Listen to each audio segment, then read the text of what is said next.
Nitai Gaura Hari Nitai Gaura Haribo, Haribo, Haribo, Nitai Gaura Haribo, Nitai Gaura Haribo, Haribo, Haribo, Nitai Gaura Haribo.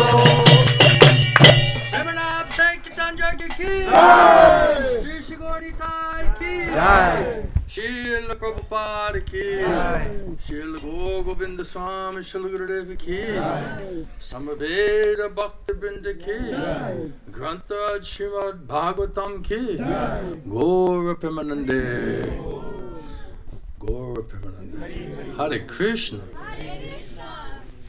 This sounds like the Hare Krishna movement. Did we just join the Hare Krishna movement again? Are you born again Hare Krishnas? He doesn't believe. He's one of those fanatics, you know. I believe, and then first moment there's danger, they run away, you know. Hare Krishna. First day that we're just tested. Welcome to the new souls that came here tonight. Krishna's arrangement, somehow we could come together and meet, maybe for the first time, maybe from another life. Who can really say? Only Krishna.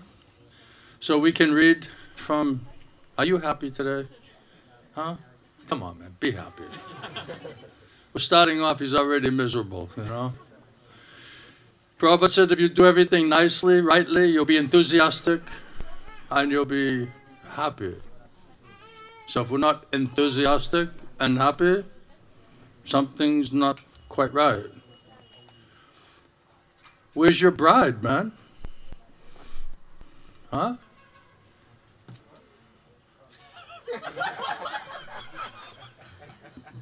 Where's your soulmate? Where's your match made in heaven? Hare Krishna.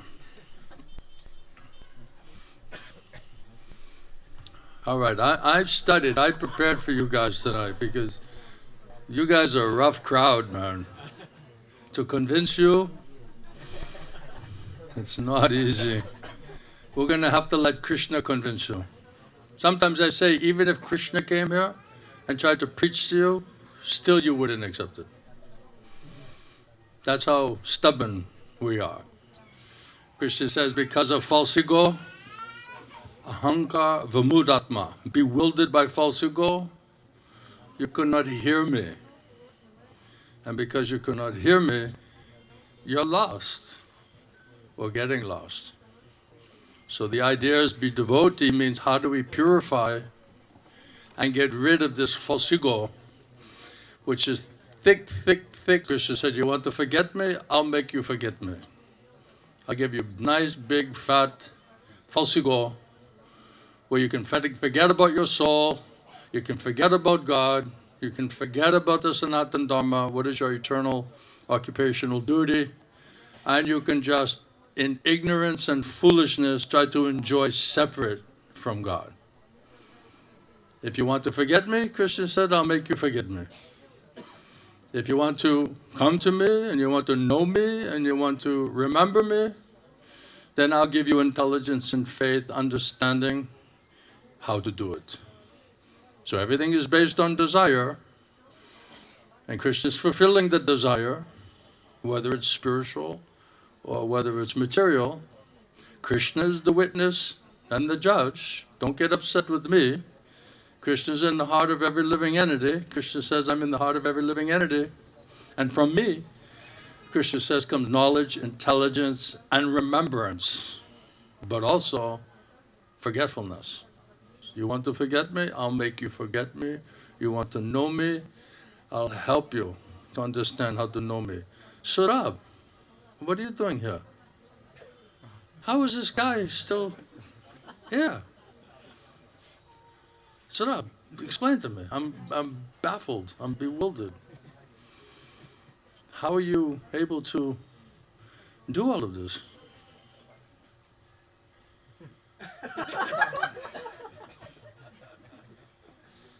Every night he's like, I have a 12 o'clock train.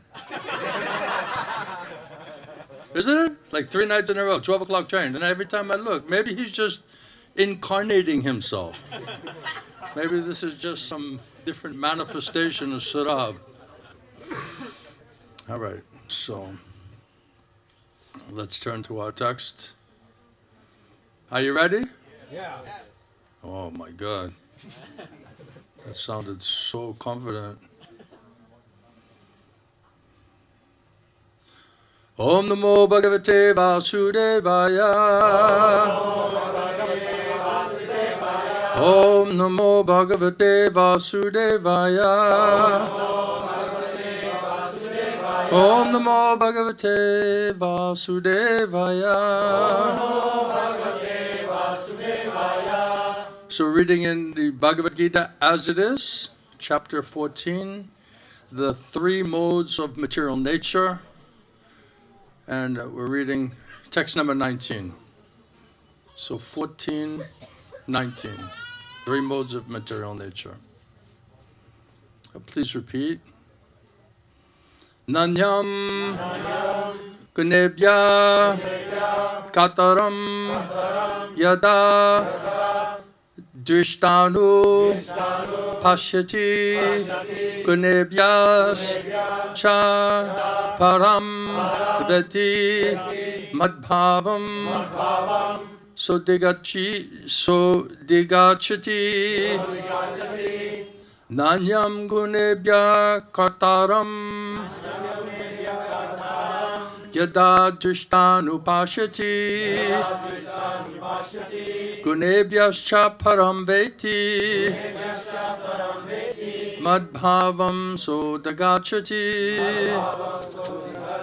nānyaṁ guṇebhyaḥ kartāram yadā draṣṭānupaśyati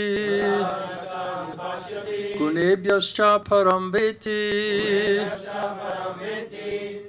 mad-bhāvaṁ so dhigacchati. Anyone want to try? nānyaṁ guṇebhyaḥ kartāram. Nānyaṁ guṇebhyaḥ kartāram. yadā draṣṭānupaśyati Yadā draṣṭānupaśyati. guṇebhyaś Guṇebhyaś param vetti mad-bhāvaṁ so dhigacchati mad-bhāvaṁ so dhigacchati. Nānyaṁ guṇebhyaḥ kartāram. Yadā draṣṭānupaśyati. Guṇebhyaś param vetti mad-bhāvaṁ so dhigacchati. nānyaṁ guṇebhyaḥ kartāram. Nānyaṁ guṇebhyaḥ kartāram. yadā draṣṭānupaśyati guṇebhyaś param vetti Guṇebhyaś param vetti bhāvaṁ so dhigacchati mad-bhāvaṁ so dhigacchati. No. Anyam, other. Guṇebhyaḥ, than the qualities. Kartāraṁ, performer. Yadā, when. Draṣṭā, a seer. Anupaśyati, sees properly. Guṇebhyaḥ, in the modes of nature. Cha, and. Param, transcendental. Vetti, knows. Mat-bhāvaṁ, to my spiritual nature. Saha, he, adhigacchati, is promoted. Translation and purport by Srila Prabhupada. Kṛṣṇa is instructing Arjuna. When one properly sees that in all activities, no other performer is at work than these material modes of nature, and he knows the Supreme Lord, who is the controller and transcendental to all of these modes of material nature, he attains my spiritual nature. Please repeat. When one properly sees that in all activities, no other performer is at work than these material modes of nature, and he knows the Supreme Lord, who is the controller and transcendental to all of these modes, he attains my spiritual nature. Purport by Srila Prabhupada. One can transcend all of the activities of these three modes of material nature simply by understanding them properly, by hearing and learning from the proper and authorized souls. The real spiritual master is Kṛṣṇa, is the Adi Guru, and he is imparting this spiritual knowledge to Arjuna. Similarly, it is from those who are fully in Kṛṣṇa consciousness that one has to learn this science of activities in terms of the modes of nature. Otherwise, one's life will be misdirected. Only by receiving the instructions of a bona fide spiritual master through the process of submissive oral reception, only by receiving the instructions of a bona fide spiritual master through the process of submissive oral reception. Somebody's translating here? Who's translating? Huh?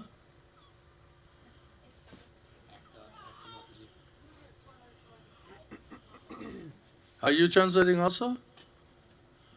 Mataji's Russian? Oh, that's your mom? Oh, I'm sorry. Nice to meet you again. So, little quieter on the translation.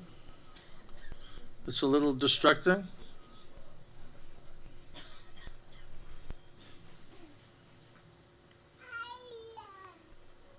Babies are all right. They can't help themselves. Only by receiving the instructions of a... All right, not too much, no. Don't get carried away.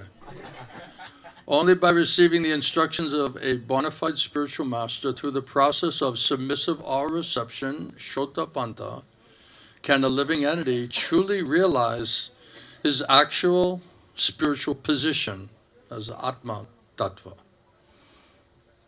Only then can he realize his external material body and senses, and how he, as a soul, is entrapped from within, and how he is under the spell of the material modes of nature, that the Maha Maya Tattva. He is powerless and helpless, being in the grip and under control of these modes. But when he can finally see and realize his real or actual position, then he can attain to the transcendental platform, having the scope for a spiritual life. Actually, the living entity is not the performer of different activities. He is forced to act because he is situated in a particular type of body and conducted by some particular mode of material nature. So they're forced to act by the modes of material nature. Unless one has the help of a bona fide spiritual authority, he cannot understand in what position he is actually situated. With the association of a bona fide spiritual master, he can then see and understand his real position, and by such an understanding, he can become fixed in full Kṛṣṇa consciousness. A man in Kṛṣṇa consciousness is not controlled by the spell of the modes of material nature. It has already been stated in the 7th chapter that one who has surrendered to Kṛṣṇa is relieved from the activities of material nature. For one who is able to see things as they are, then the influence of material nature gradually ceases. Om Jnana Shagananjana Shalakaya Chakshurmalitanjana Tasmai Shri Guruve Namaha. Jai Shri Kṛṣṇa Chaitanya Prabhu Nityananda Shri Advaita Gadadhara Shivasadi Shri Gaur Bhakta Vrinda. Hare Kṛṣṇa, Krishna Krishna, Hare Hare, Hare Ram, Rama Rama, Hare Hare, Hare Kṛṣṇa, Krishna Krishna, Hare Hare, Hare Rama, Rama Rama, Hare Hare. So we need mercy from Kṛṣṇa Krishna is the speaker, Bhagavad Gita. We need mercy also of Shastra. By that mercy, then we can get necessary purification of this contaminated consciousness, and we can, by that mercy, be able to understand such elevated modes of nature. And he knows as the Supreme Lord, he is the controller and transcendental to all of these modes. He attains my spiritual nature. So by the mercy of Krishna, Adi Guru, Sri Guru, bona fide Guru, Guru Sadhu Shastra, without that mercy, without purification of our intelligence, mind, and senses, Sanjay said that because he received such a mercy from his spiritual master, intelligence, and without mercy from bona fide Guru, and without the mercy from Shastra, we could not really understand the subject matter, because we're still deep under modes of material nature in the Tamagun and Rajagun. In this world, especially Kali Yuga, everyone is more or less Kala Shuddha Sambhava, they're born as Shuddha or less. So Shuddha or less means predominantly Tamagun, and because of this sex desire and material sense gratification, then this is where the Rajagun is also influencing the living entity. The living entity is forced. Arjuna asked Krishna, what is it that's forcing the person to act, even though he knows it's not in his best interest and that he'll be forced to suffer? And Krishna told Arjuna that it is lust only, Arjuna, which is a sinful, what is it? The all-devouring sinful enemy of man. So lust is the all-devouring sinful enemy of man. So that the Rajagun and Tamagun is forcing us to think, to plan, to act in sinful ways, especially this lust, this sex life.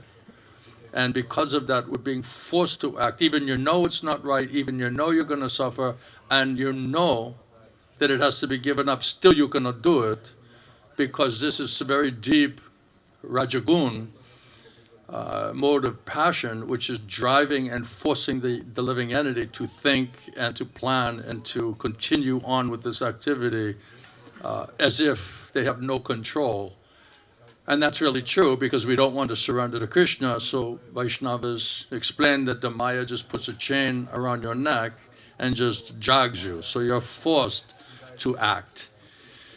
So those who are Krishna conscious, they understand that whatever is here, it's all Krishna, it's all Krishna's energy, whether superior or inferior, whether eternal or inferior. It's all Krishna's energy, and Krishna even says it's a mama maya, it's my maya.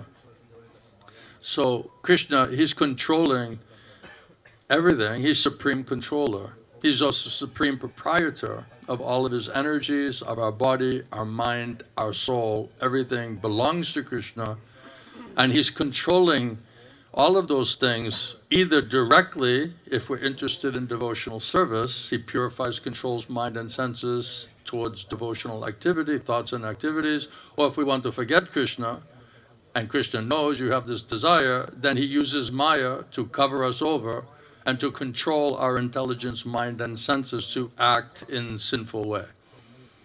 So Krishna explains that the sitting places of Maya is captured your intelligence and your mind and your senses, and therefore it's dictating to you, it's prompting to you, it's creating an idea and a plan for this type of sense gratification and sinful activity, which is against the will and the desire of God.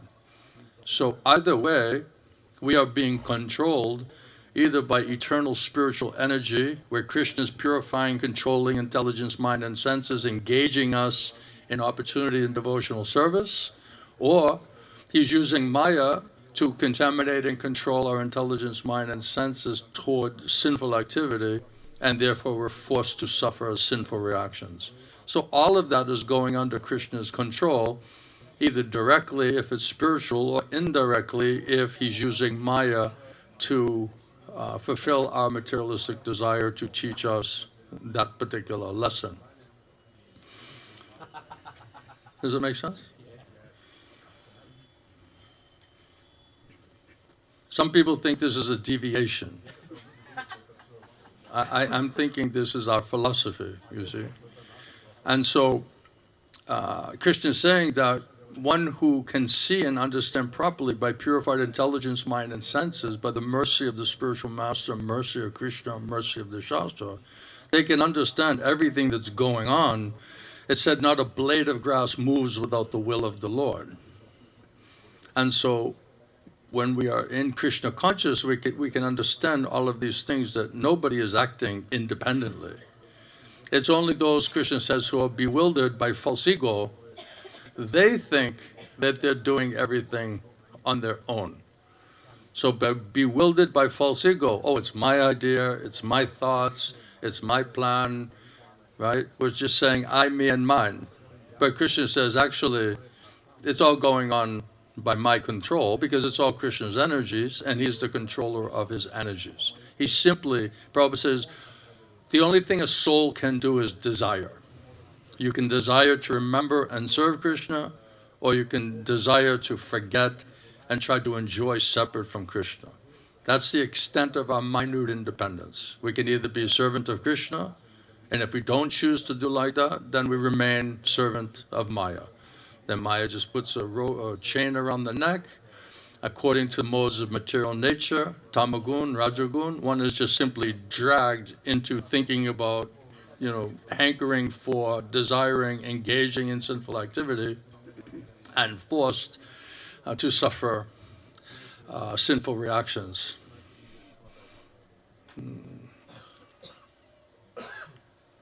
It's Kṛṣṇa doing all of this directly or indirectly. Kṛṣṇa says, Mama Maya, it's my Maya. So Kṛṣṇa is the controller of all of his energies, and he is transcendental. In other words, he's not at all affected. If he's the controller of his own energies, he's obviously not affected by those energies. Prabhupada says in the Purport that one can transcend or get freed from this being forced to think and act under the three modes of material nature simply by understanding them properly. So if we just have a theoretical understanding of that, that is not enough to release us from this pressure of being forced to think and act under modes of material nature. A theoretical understanding is not sufficient. Kṛṣṇa says, unless you surrender unto me, only then can you get out of Maya. And Prabhupada said then Kṛṣṇa will inform Maya, instruct Maya, Maya's servant of Kṛṣṇa, to release that personality from this three modes of material nature. So Prabhupada said that the process of Kṛṣṇa consciousness is a process of purification, of how to get purified from these lower modes of material nature, this tamagun and a rajagun, and first try to come to sattvagun. So Prabhupada said, I'm trying to create a perfect gentleman, perfect lady, means really like brahmanas. I want to create the brahmanas, real brahmanas. Because only if we become brahmana, only if we come to sattva-gun stage, that sattva-gun is a stepping stone to Shuddha sattva. So Shuddha sattva means transcendental, fourth dimensional, eternal, spiritual knowledge. So without getting free from these lower modes of material nature, we have no access to be able to truly understand any of these things beyond some, academic, so-called academic or theoretical platform. Prabhupada is saying here that if you want to genuinely transcend them, then one has to understand them by properly hearing and learning from proper authorized souls. So Prabhupada explained that if you're like Arjuna, then you have a great fortune because you can directly hear from Kṛṣṇa. And Kṛṣṇa is the real and original spiritual master. He is the Adiguru. And he's imparting that knowledge to Arjuna. And Srila Prabhupada said, if you're not as fortunate as Arjuna, then Kṛṣṇa only speaks, manifests and speaks through bona fide parampara or disciplic succession. So then we have to do submissive oral reception from bona fide authorized guru in disciplic succession and parampara in order to be able to hear Kṛṣṇa from bona fide guru, who by his mercy of his spiritual master is able to get this type of purification of intelligence, mind, and senses to be able to understand these things in a real way, tattva vijnanam, versus just the jnana or theoretical or scholarly academic type of an approach. So when Prabhupada's talking about understanding, means actual understanding. Prabhupada says here that it is from those who are fully in Kṛṣṇa consciousness that one has to learn the science of activities in terms of sentimentality, emotionalism. How can such souls understand who is fully Kṛṣṇa conscious? Who is a fully Kṛṣṇa conscious person that we're supposed to surrender to and do submissive or reception to hear this transcendental information? If we're in the tamagun, rajagun, lower modes of material nature, spiritually we are deaf, dumb, and blind. So then how do you decide who is fully Kṛṣṇa conscious, who is Kṛṣṇa's own man? Because without understanding that, and of course Prabhupada says that if you sincerely want to get liberated, you want to sincerely purify your existence, you want to really understand about God and want to surrender to Him and want to serve Him in a mood of loving devotion, then Kṛṣṇa is the witness and the judge as a Chaitya Guru, Paramatma, Super Soul, and he can understand what is the true desire of that living entity. If the living entity somehow by good fortune can understand how they're trapped in this condition and want to get out of that and want to purify their existence and want to get out of Maya and want to get liberated and want to know who is God and want to surrender to God and wants to serve Kṛṣṇa, then Kṛṣṇa will make an arrangement to give us intelligence and faith to understand who is bona fide authorized guru in parampara or disciplic succession. It is from those who are fully in Kṛṣṇa consciousness that one has to learn this science of activity in terms of the modes of material nature. And if we don't hear from such personality, then Prabhupada says, otherwise one's life will be misdirected. So if we're under the modes of tamagun and rajagun, we are not getting proper intelligence and faith from Kṛṣṇa, from bona fide guru, from Shastra. That means we're still influenced by this false ego, misconceptions and sentimentality and mental speculation. Then we'll misunderstand everything and will therefore be misdirected by this misunderstanding. Prabhupada says that only by receiving, it's here, so you don't think I'm making it up. All right, in case people are thinking I'm just speculating and I'm making this up. Where's your mom? But she gets a chance, she can understand English? Oh, she went over there? Oh, okay.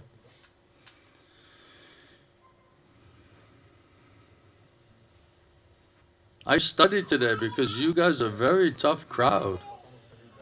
I can't just say anything. I have to quote authorities and I have to quote... What happened? Huh? Is he trying to control everything again?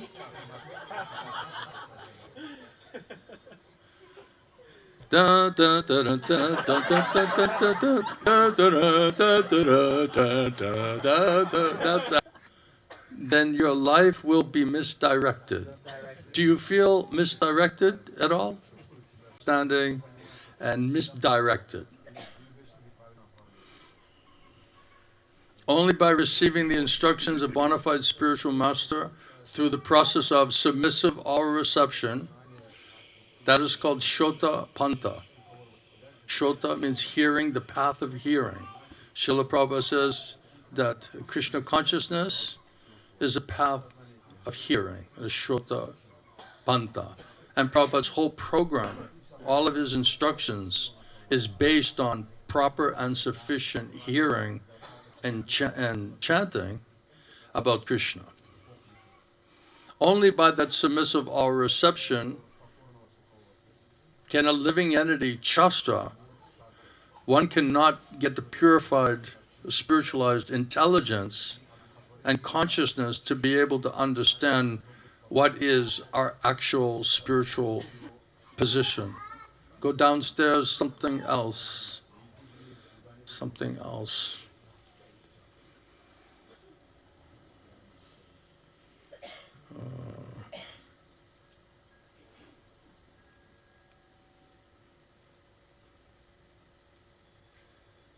One cannot understand his soul. One cannot understand how their soul is trapped within this material body and senses, which is being forced by material modes of nature. We're under the spell of those material modes of nature. And because we're under that spell and we're being forced to think and act, even against our will, then one understands that they are actually powerless and helpless, and being in the grip of these modes. So when we're in Tamagun and Rajagun and we're saying, I don't feel powerless, I don't feel helpless, I'm not deaf, dumb, and blind, I know exactly what I'm thinking and doing and planning. Kṛṣṇa says that type of mentality means that under false ego, one is thinking they are the doer of those activities, which are in actuality, Kṛṣṇa says, being carried out by me. By mercy, when one can finally see and realize what is his real and actual position, what is the reality of our actual position, that is science of self-realization. That is tattva vijñānam. If we can understand that, then Prabhupada said, then you can attain to transcendental platform. Then you have a chance to be able to desire to get out of that condition and to continue in the process of Shrotapanta hearing in order to receive sufficient and proper food for the soul so that we can become liberated and come to this transcendental platform and have a scope for spiritual life. Brahmabhuta prasanatma, that means liberated platform after anatta nivritti. Kṛṣṇa says that is where pure devotional service begins. Prabhupada said the living entity is not the performer of his different activities that he's thinking and doing and planning. He is forced to think and forced to act because he is situated in a particular type of body with a particular type of mind and conducted by some particular mode of material nature. So if people are saying, well, I'm independent and I'm free as a bird, that is officially called Maya. That is called delusion. Unless one has the help of a bona fide spiritual authority, he cannot understand in what position he is actually situated. Everybody under false ego, with the pride and arrogance, thinking we're very smart and capable people, we don't feel helpless and useless and powerless. We're feeling that we're very well understanding what is our situation. We're very much thinking we're, in control and we understand what's best for us. And that is influence of Maya. What do you mean, I don't understand my real position? Well, if you're in Tamagun, Rajagun, influenced and forced to think and act and suffer reactions under those modes of material nature, then who would choose to stay in that situation? That means we don't actually realize the reality of our situation or our condition, even though by false ego and by pride and arrogance and by, huh? Yeah, he's sentimental. Is he sentimental? We cannot really understand things properly. If we could understand everything properly, by our intelligence, by our ability, by our experience, by our qualification, then we don't need a guru. Then you can be like Arjuna and just directly hear from Kṛṣṇa and just know exactly what to do. So if we don't understand all of these things in tattva, actually, factually, really, then we are not so well situated in understanding what is our real position or what is the real condition that we find ourselves in.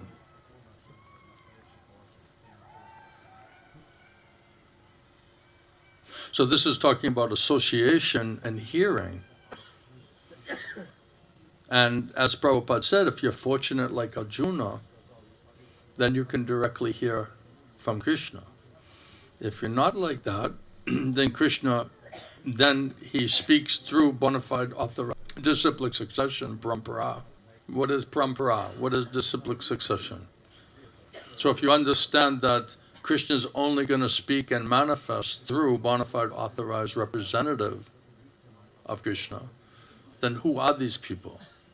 Who are these people who are, what did it say, fully in Kṛṣṇa consciousness? Who has real knowledge about Kṛṣṇa and Kṛṣṇa consciousness? My spiritual master, Srila Govinda Swami, he used to say that 3 things that you need to know more than any other thing about the Guru are the 3 things that you can't possibly understand by your own power. So what are those 3 things? Number 1 is, how much faith does this person have in Kṛṣṇa? So how really are you going to, if you're in Tamagun and Rajagun, how are you going to measure that? We can't even measure how much faith we have. We're overestimating, isn't it? So we're overestimating, overcalculating our own adhikar, and because of that pride and arrogance that we think we can understand that, then we can also apply that same scientific approach in analyzing the Guru by using faulty intelligence and faulty contaminated senses. So we cannot really know how much faith this person, this Guru has in Kṛṣṇa. They're all talking about Kṛṣṇa. But how much faith someone has in Kṛṣṇa, how do you calculate that? What measuring rod, what measuring instrument do you have? Then the second thing is, how surrendered is this person to Kṛṣṇa? What is this person willing to do? So this person's preaching, he's acting like a guru, talking about Kṛṣṇa, talking about surrendering to Kṛṣṇa. How much faith does he have in Kṛṣṇa? How surrendered is he to Kṛṣṇa? And what is his real motivation for taking this position or this responsibility to act as a guru? How do you really measure that? So it's not really possible, especially under modes of material nature, with contaminated mind, intelligence, and senses, to understand anything transcendentally, what to speak of Kṛṣṇa, Kṛṣṇa's pure devotee. Yeah, right?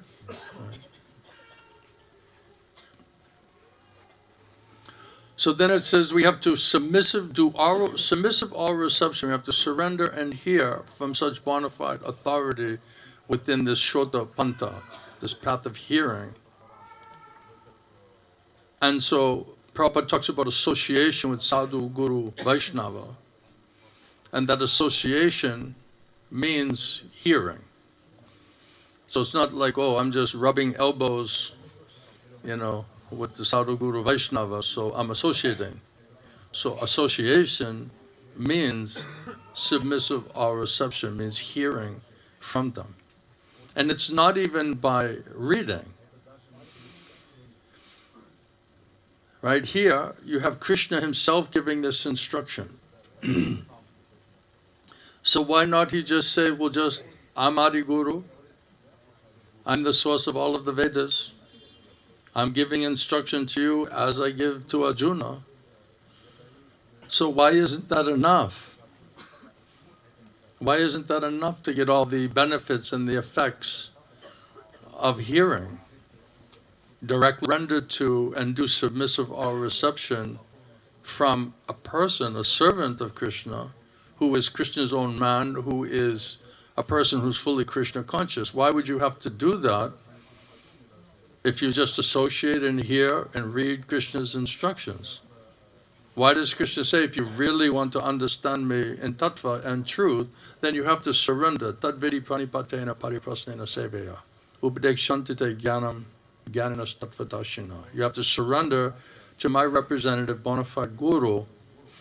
And of course, Krishna will give us intelligence and faith from Paramatma Chetu Guru to understand who is his own man. And if you get that intelligence and faith from Krishna, only then will you really surrender. If you don't have intelligence and faith from Krishna, why would you surrender and try to do submissive or reception when you don't know what is this person's actual qualification or disqualification? So that intelligence and faith is Prabhupada says it's Krishna's first installment of mercy for one who wants to sincerely surrender and serve Krishna.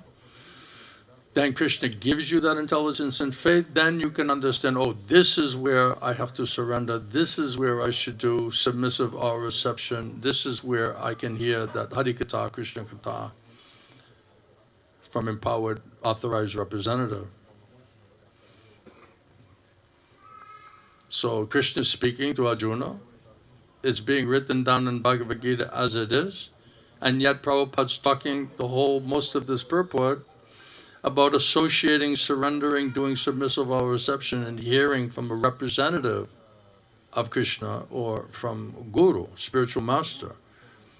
Krishna says only by receiving the instructions of the bona fide spiritual master through the process of submissive or reception. Why can't you say Krishna's Adi Guru, he's a spiritual master, and I'm reading Krishna's instructions, so that's association and submissive or reception directly from Adi Guru, directly from Krishna. Why then is it that you have to surrender to Krishna's representative? That means there's a different type of association, a different type of hearing. And that submissive or reception means to hear, Prabhupada said, just like Arjuna heard from Kṛṣṇa, from the lips, from Krishna's lips to the ear. So its association means Shrota Parampara, means to hear from the lips to the ear in the Shrota Parampara. That's where Krishna will manifest himself. So bona fide Guru, Krishna agrees to manifest in that Katha. If you're a self-made guru, even if you have jnana, knowledge, or speaking from the Shastra, it's not that Krishna will agree to manifest there just because you're speaking from the Shastra. One must be bona fide authorized and empowered by Krishna, otherwise that mantra and that Katha, Harikatha, all of this will have no Shakti, it will have no potency, and it will give you no real effect, no real benefit. So really association means to hear. Prabhupada said not by reading, but by hearing. That's Shrota Parampara. So Prabhupada in many places, I can quote you some Shastric evidence from Prabhupada's books and teachings to substantiate this point for you. Srila Prabhupada is saying in the Bhagavad Gita lecture in Bombay, October 12, 1973, Prabhupada's talking about Shruta. Shrota means the knowledge, this knowledge has to be received through the ear and through the tongue. So it has to go from the soul, through the tongue, through the lips, by transcendental sound vibration, has to go through the air, through the ether, has to be injected in the ear hole, and then that sound vibration has to be injected into the soul. So from the lips, through the ear, to the soul. That's a Shota Parampara. Otherwise people say, oh, God bless me, He came in my dream, oh, He enlightened me from within. What are you, Lord Brahma? You think you're Lord Brahma? So Prabhupada says here, the specific meaning of Shrota means the knowledge has to be received through the ear and through the tongue. Sevan mukhe hi jivado. Shruta Gritaya. Prabhupada says it is never explained in the Vedic literature that the science of God can be understood by the eyes. Prabhupada says seeing is believing. If I see it, then I believe it. So even when you're reading, you're using your eyes, right? But Prabhupada says it's never explained that the Vedic literature and the science of God, that it can be understood by your eyes. No. It is mentioned the tongue and the ear. These are the sources. Shruta Gritaya. One must hear the Vedic literature. The Vedic literature is therefore called Shruti. One must hear the Vedic literature, not to read the Vedic literature. Otherwise we'll just read Krishna, Adi Guru's instruction and we'll understand everything. Why then Prabhupada, why Acharya said, no, you have to submissively do oral reception from Krishna representative. If we all just meant to hear Prabhupada's tapes and books and lectures, then why didn't Prabhupada say just go into the temple room and just put on my video and audio and just hear? Why did Prabhupada set up a system where his disciples and followers, that they themselves are giving Srimad Bhagavatam, Bhagavad Gita class and speaking, creating this from the lips, creating this information from bona fide sources? Grantha Bhagavata, Bhakta Bhagavata. So, it is mentioned the tongue and the ears, not the eyes. These are the sources. One must hear the Vedic literature. The Vedic literature, therefore, is called Shruti. Shrotyam Brahmanishtam from Mundaka Upanishad. Shrotyam. Formerly, there was no books. Before Kali Yuga, there was no books. All the students, they just used to hear from their spiritual master, Shruta, Shrotriyam. And that was perfect. So they would receive perfect knowledge from perfect source simply by perfect hearing, not by reading. So from the lips to the ear. Prabhupada says if you hear very nicely from bona fide source, then you'll be able to speak very nicely. If you do perfect hearing, you'll be able to speak very nicely what you heard. Prabhupada said that there was no books, there was no need of literacy, because that ear is sufficient. Shruta Gritaya. Our problem is everything we try to understand is by the eyes. But the transcendental knowledge and understanding this subject matter requires to understand it by the ears, by hearing, not by seeing, not by even reading, but by hearing. That ear, Prabhupada said, that will be sufficient. Touch Tradadhana Munayo Jnana Vairagya from Srimad Bhagavatam 1-12. And Prabhupada says in hearing, hearing, hearing, 3 times. For emphasis, one becomes enlightened with this knowledge, and the effect of that knowledge, that effect will be automatically vairagya, or detachment from material energy, or freedom from the material modes of nature.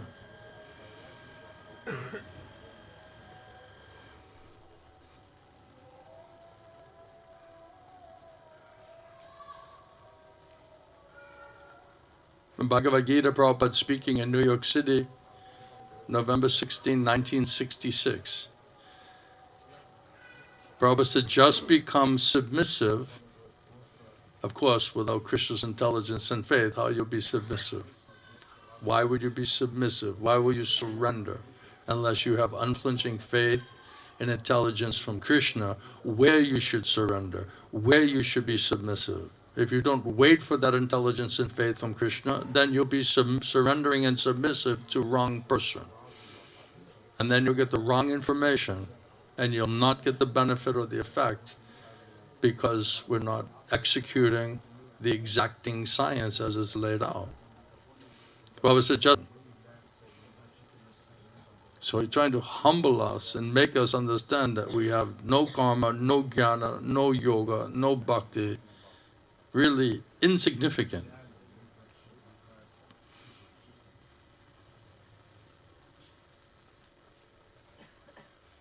Prabhupada says, he's quoting here that Namanta eva, Mahaprabhu said, just become submissive. Jnane prayasam. Give up this endeavor to understand the Supreme by your limited knowledge and just become submissive. Then what is that process? San mukaritam bhavidya vatam. The process is just try to understand the Supreme Absolute Truth from reliable sources. How do we know what is reliable source? If you're in Tamagun and Rajagun, we don't have karma, jnana, yoga or bhakti. We have all faulty material consciousness, imperfect senses. We make mistakes. We have cheating propensity. We're prone to illusion. Especially Kali Yuga is not a good brain. Not a good brain substance. Not very bright. But we think, well, I'm very bright. I'm very intelligent.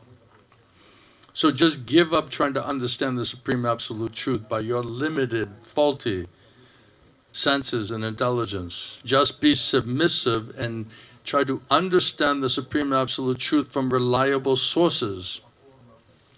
Mukardita means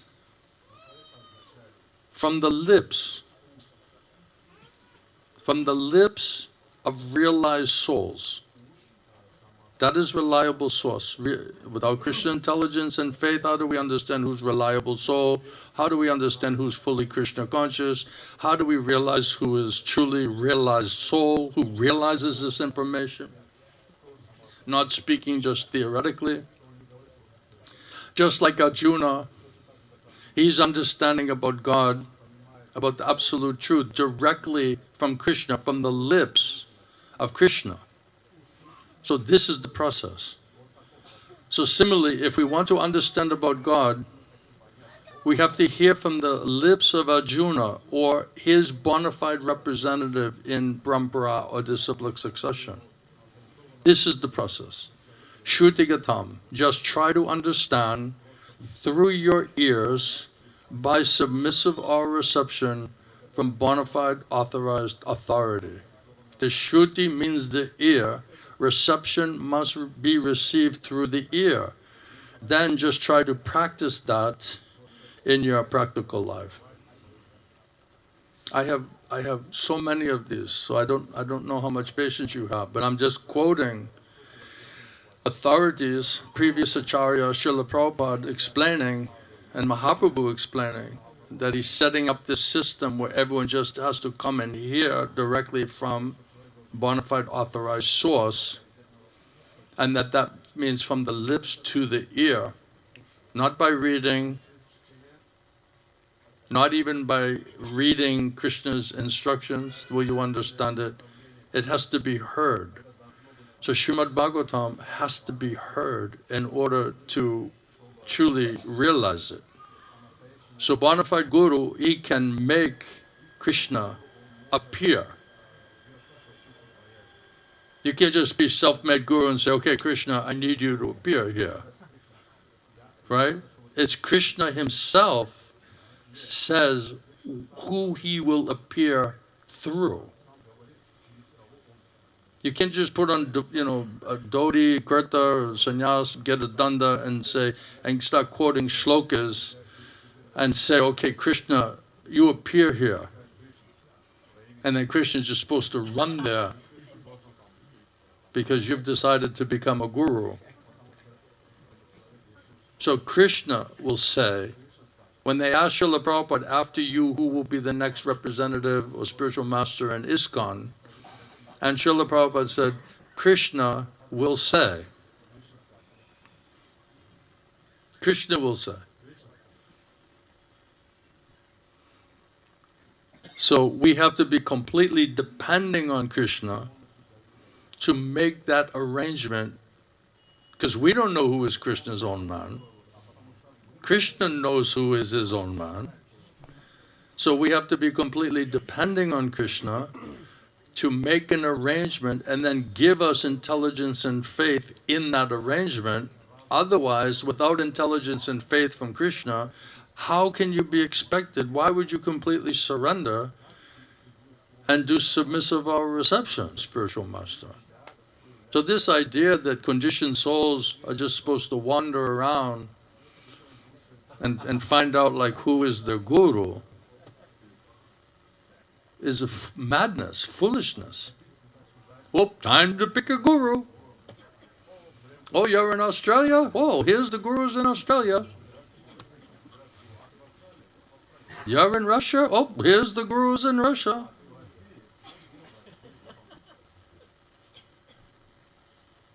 This is a bogus system. Kṛṣṇa, he determines who is he speaking through, and based on what we deserve, that kind of guru we're going to get. If we're cheating, and we're not serious, and we want to do whatever we want to do, then Prabhupada says, Kṛṣṇa will send you a cheating guru. Oh my God, you're offending the pure devotees. No, I'm repeating Srila Prabhupada's instructions that evidently there are cheating gurus for those who want to cheat. And if you are, Prabhupada said, if you are sincere and you are serious and you convince Kṛṣṇa, then Kṛṣṇa will dictate to you. Paramatma, Chetu Guru, Paramatma will dictate you should accept this person as your guru. Kṛṣṇa will tell you. Conditioned soul under modes of nature, bewildered by false ego, what are they going to understand? Who's a purifier medium of Kṛṣṇa? Well, I think they said he was a self-realized soul. They said he was a pure devotee. Looks like a nice person. Maybe we give him the benefit of the doubt, Bob. That's not scientific.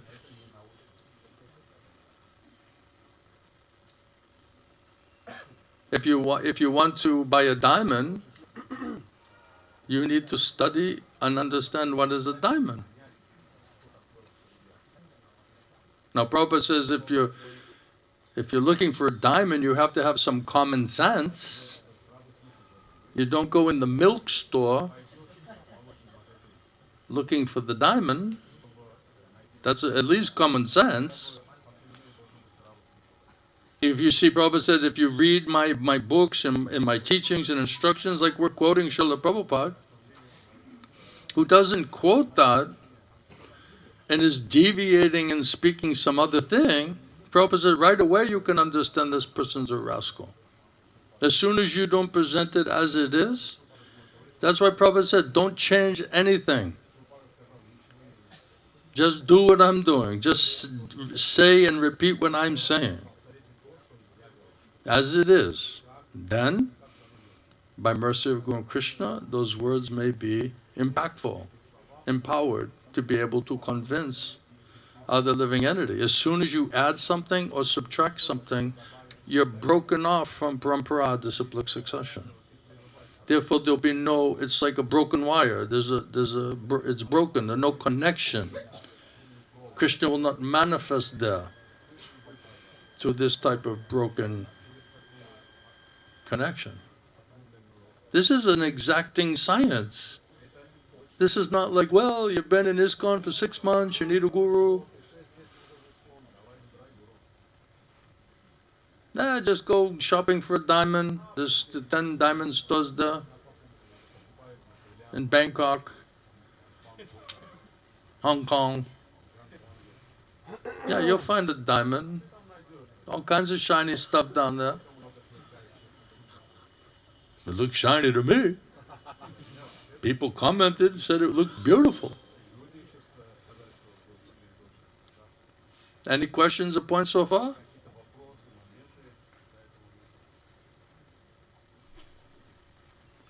It's like a little bird. Isn't it? Like a little fresh bird.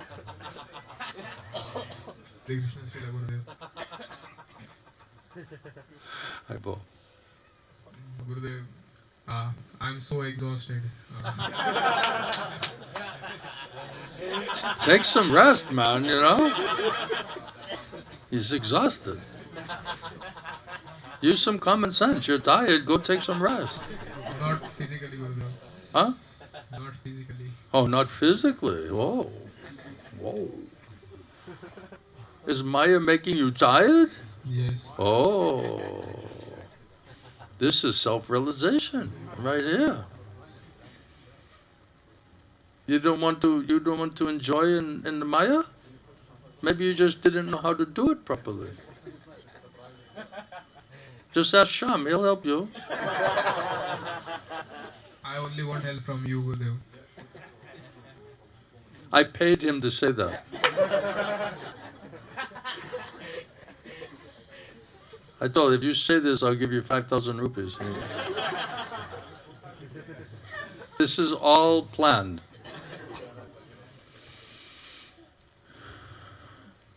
Just keeping it real. I better not joke like that because people will be like, oh, I believe what he's saying. Sometimes I have to be careful. So what's truth, we're not accepting, and what's untruth, we're saying, oh, you see what he's saying, how he's saying?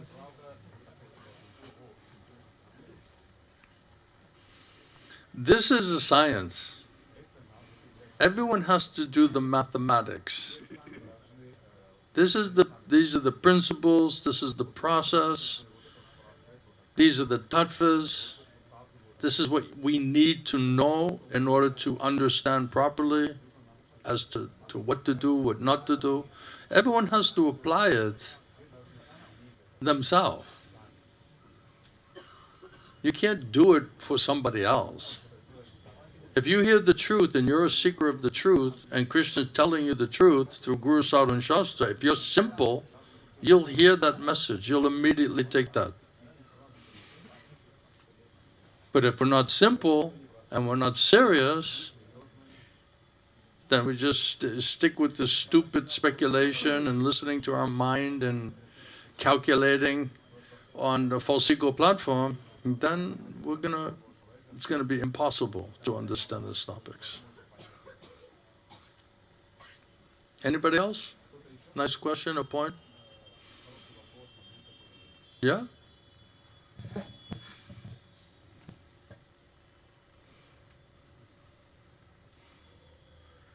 And look, if somebody really is sincere and serious, and Kṛṣṇa gave them intelligence and faith, and they meet the bona fide guru, and they're getting the benefit of submissive all reception, so good for you. Then you know what I'm saying is correct. Then what's the problem?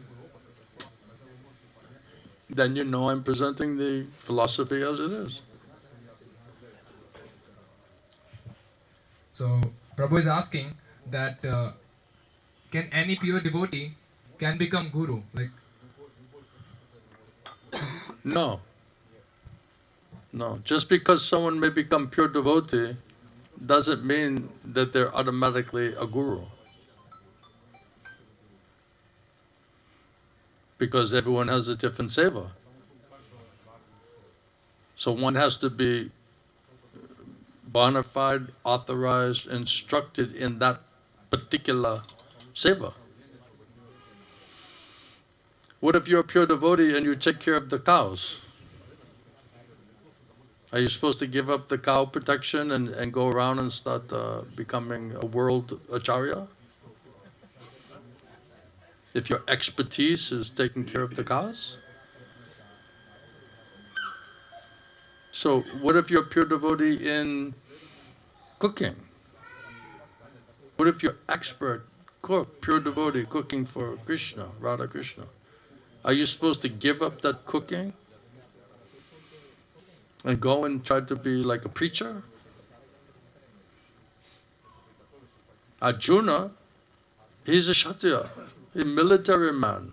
He was thinking, I have to give up that killing business in order to be pure devotee, in order to do dharma. So he wanted to go to the woods and just sit in the woods and be non-violent. That's considered adharma.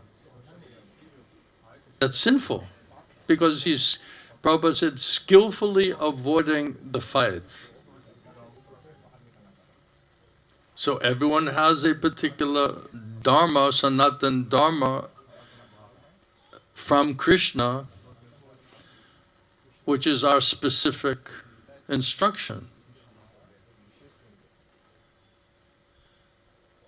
So you see, like Srila, of course it's not a great example, but Srila Gaurkishore Das Babaji Maharaj, is Babaji Maharaj. He's also paraṁ, disciplic succession. But he's not doing what Srila Bhakti Siddhanta Saraswati Thakur is doing, or Srila Prabhupada. Or Bhaktivinoda Thakur, he's remaining as magistrate and judge in Jagannath Puri. Of course he's writing books and he's preaching, and right? So it doesn't mean that if you become pure devotee that automatically you are bona fide authorized representative of disciplic succession or paraṁ.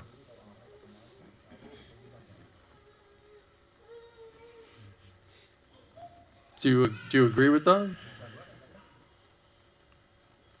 Can anyone say if you think that that's not right?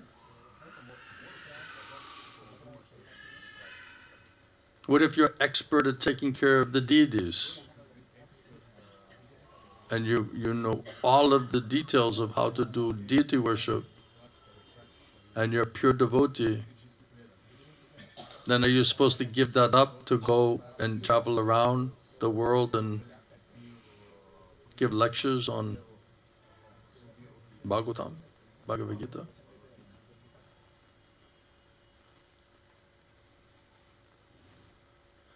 Do you like that answer? What's the rest of the question?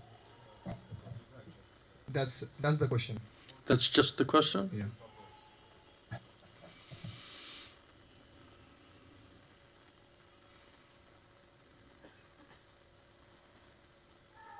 Anyone else? Any points? Yeah. Yes, sir.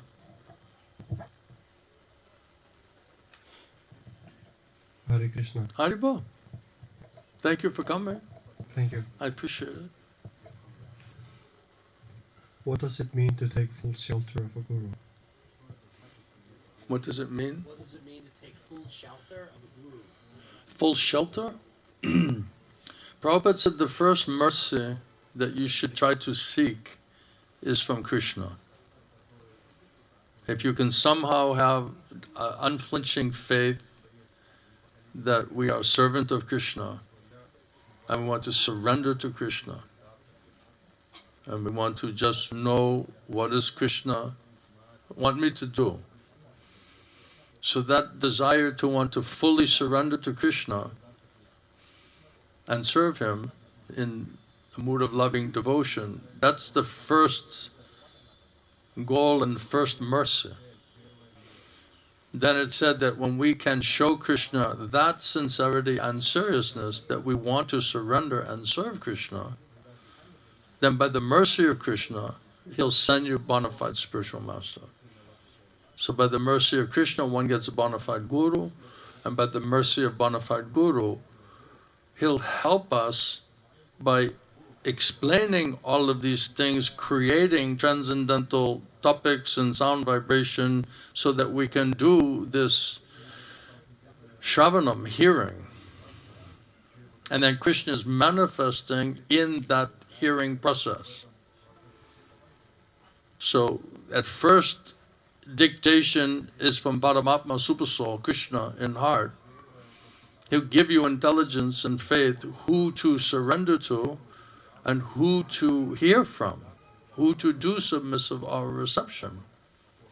Just like Arjuna, when he wanted to get out of Maya, he wanted to stop trying to be his own guru. Then he admitted his defeat and he fully surrendered to Krishna and said, now I'm soul surrendered unto you. Prabhupada explains it that then you're giving up your independence. So when you said, no, my life isn't mine, it doesn't belong to me, it's not that I can use it as I want. When we understand that, no, the body, the mind, the soul, everything belongs to Krishna, and we're agreeing to cooperate to act according to Krishna's will and desire for us. Prabhupada said, it's not very difficult. You could be Krishna conscious in the moment if you would just cooperate. So we're holding on to our independence because we're not trusting Krishna sufficiently. So without Krishna's mercy, how will we get intelligence and faith to be able to trust Krishna? And without trusting Krishna, we'll not let go of our independence because we're thinking we have to protect ourselves.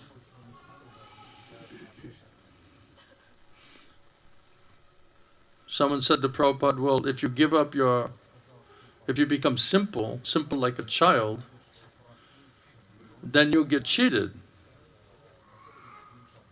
Then who will protect you? Actually, Srila Govinda Maharaj was saying that this is a material consideration. From spiritual point of view, if you completely surrender to Krishna and depending on Krishna and giving up your independence to Krishna, that's the ultimate sign of faith and simplicity and trusting Krishna. Then you understand, because Krishna will protect me. Prabhupada, in some place, he said, I'm not asking you to trust me, I'm asking you to trust Krishna. If we don't trust Krishna and we don't give up this independence, then how are you going to trust the Guru? As long as the Guru tells you everything you want to hear, what's satisfying your mind and your body, then you accept it. As soon as they say something that your mind and body and demands of your mind and body don't like, then you're like, I don't know if I want to accept this instructions. My mind and body doesn't like this instruction.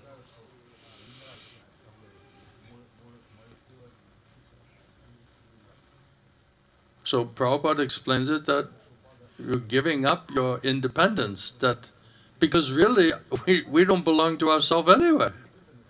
We're actually giving up the delusion, the foolishness that we belong to ourselves. Our soul, our body, our mind belongs to Krishna. He's the controller of all of those energies. The soul, the body, the mind, these are all Krishna's energies. So these are meant to be used in Krishna's service. So how do we engage intelligence, mind, and senses? It's very interesting, we're talking about giving up independence, engaging intelligence, mind, and senses in Krishna's service, and everyone running out the door. Exactly at that moment. Something about that topic. Something electric about that topic. Maya's like, get out of here right now. You're going to lose everything.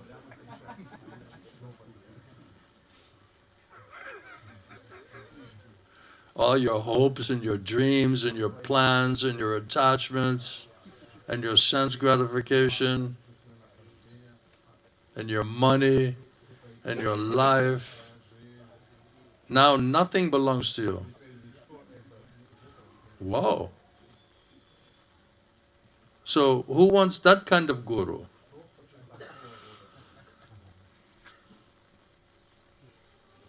Nobody really wants that kind of guru.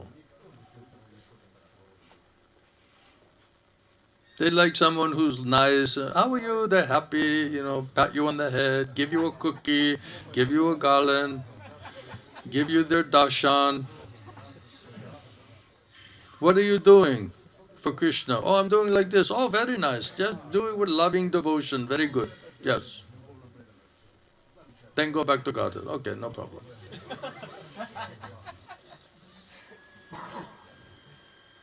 Like few details are missing, you think? You think there's a few details missing? Exacting science is something missing? These are the details. But Prabhupada said that people are so unfortunate, they have no liking for these details because they have karma adhika. They just want material sense gratification. They don't even have a jnana adhika. They're not even intellectually interested in this information. What to speak about the bhakti adhika? So this is not for everybody.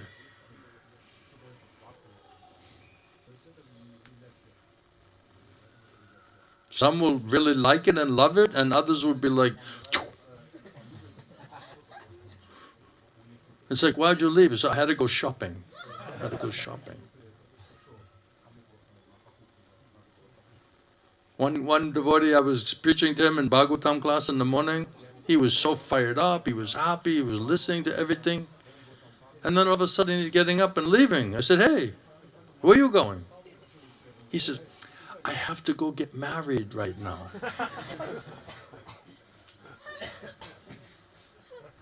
At like 8:15 in the morning, you know. I gotta go get married right now. I'm like, good luck.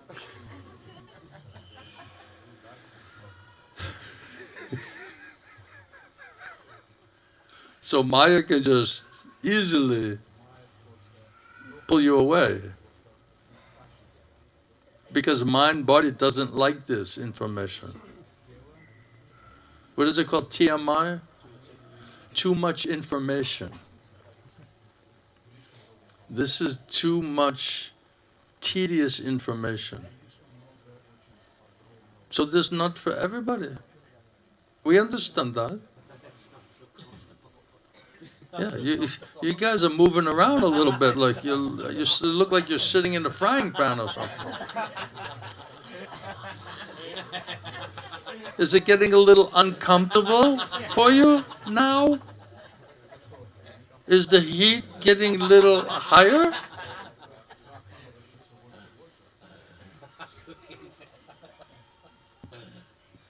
So this is for serious people. Prabhupada said, don't be surprised that people will leave. Be surprised who's deciding to stay. That's surprising. When you present as it is, and you give too much valuable and tedious information, and they still like it, they still want it, they're still attracted to that, that's who this information is for. This is very polarizing type of presentation. It's not flattering. It's not according to your liking, your cup of tea. Oh, he's not really like my cup of tea. Just like a material consideration.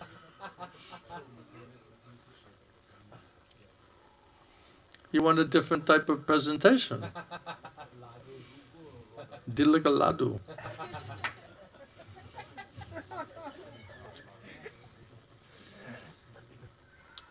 I'm sorry, I'm sorry it's like that. I'm not trying to disturb you. If you want to be like very popular guru, definitely don't preach like this.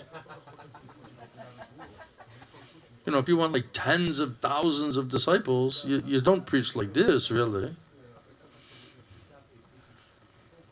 I'm bad for business.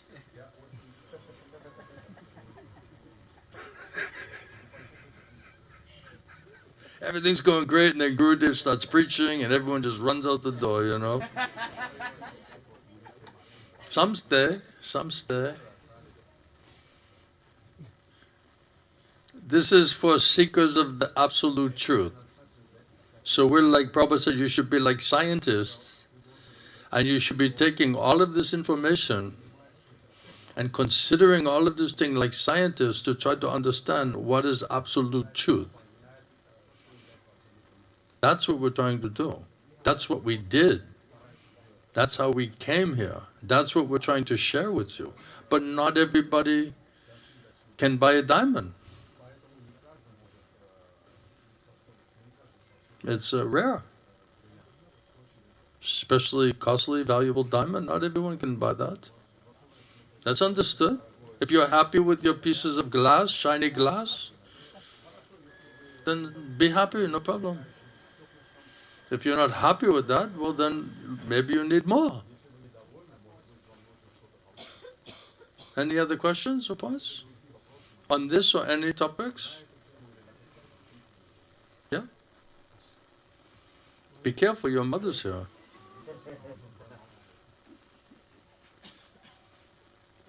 This is very controversial.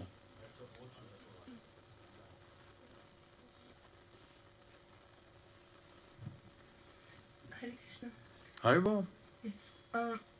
If I don't see a difference between different gurus, does this mean that I don't want to surrender to Krishna? It means that you need more education. If you think all shiny glass and different diamonds and is all the same, then it doesn't matter to you, then no problem. But if you really like a diamond, then you have to be able to understand what is a real diamond. Otherwise you'll get cheated. If you don't mind getting cheated, and you don't mind thinking that it's all the same, well then you just remain foolish, uneducated. That's up to you. If you're happy with that, then just do like that.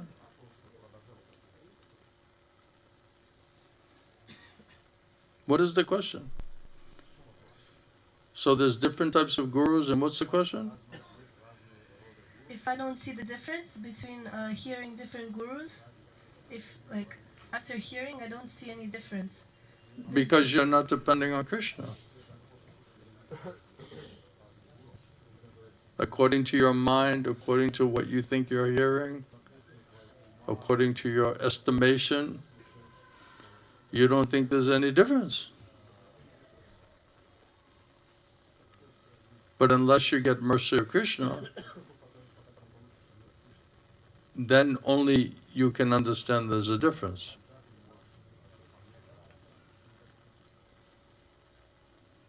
Without Krishna's mercy, then you'll not be able to see any difference. But you should know there's difference. So if you don't mind to think that it doesn't matter if I don't know that there's a difference, then definitely you'll get cheated. Prabhupada said you can't use ignorance as an excuse. Well, I didn't know. No, you're choosing not to know. That's your foolishness. Therefore you don't know.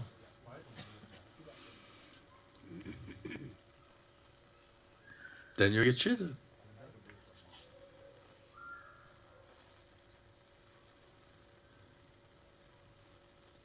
So if you know that definitely there are cheating gurus and real gurus, there's gurus sent by Kṛṣṇa, gurus sent by Maya,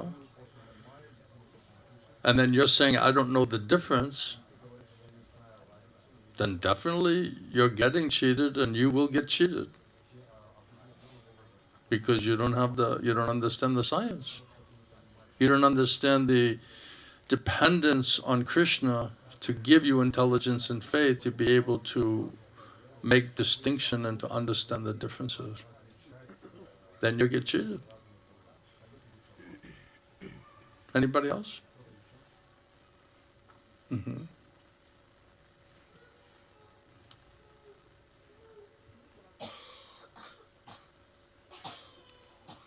Enrico, who's your guru?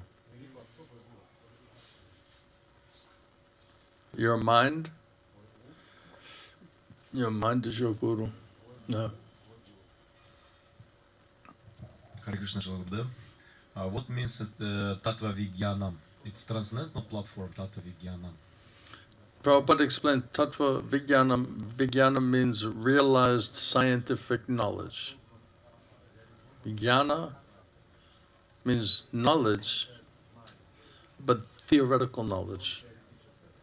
So it's still under modes of material nature. So it's not to realize, it's not scientific. When you come to realized platform by mercy of Guru and Kṛṣṇa, then it's vijnanam, means a scientific knowledge. Realized knowledge. That's the difference. Prabhupada said it's not that you just say we are not the body. Yes, we are not this body. We're eternal souls, eternal servants of Kṛṣṇa. Prabhupada said it's not enough just to say that, but you have to realize it and act on that platform. That's the difference between theoretically understanding and saying, and then practically realizing and demonstrating from and on that platform. That's the difference between Gyan and Vijnanam. Understand? Then you have two considerations, a par-vichar, tattva-vichar. Tattva-vichar means absolute consideration, and a par-vichar means apparent consideration.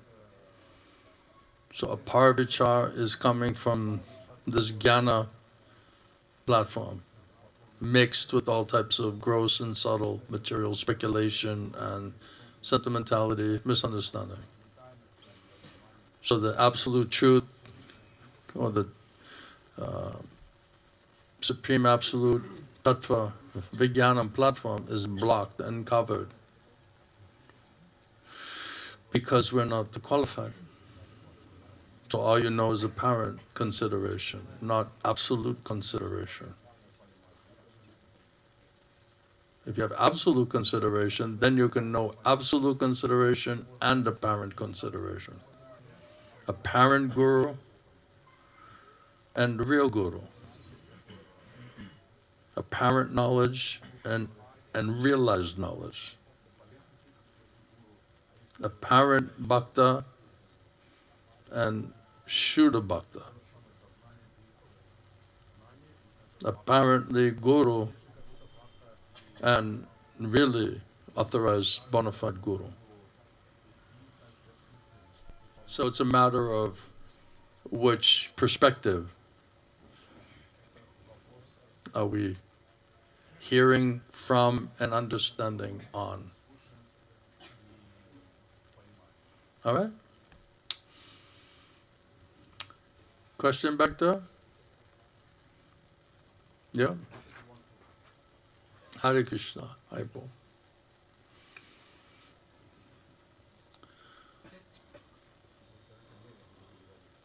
Oh yeah, you're supposed to get married, right? Surab? You're supposed to get married. I forgot the instructions. They change so many times, sometimes I forget what the instructions are. Sorry about that. Mataji, please say.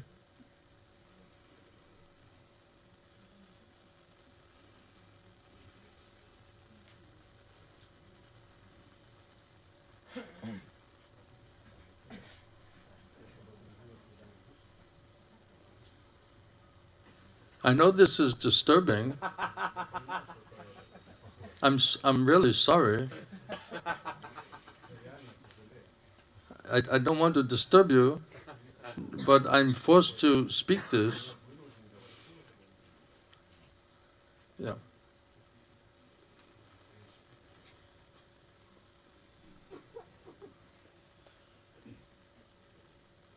So she's saying that like What? she's saying What? Switch on the mic.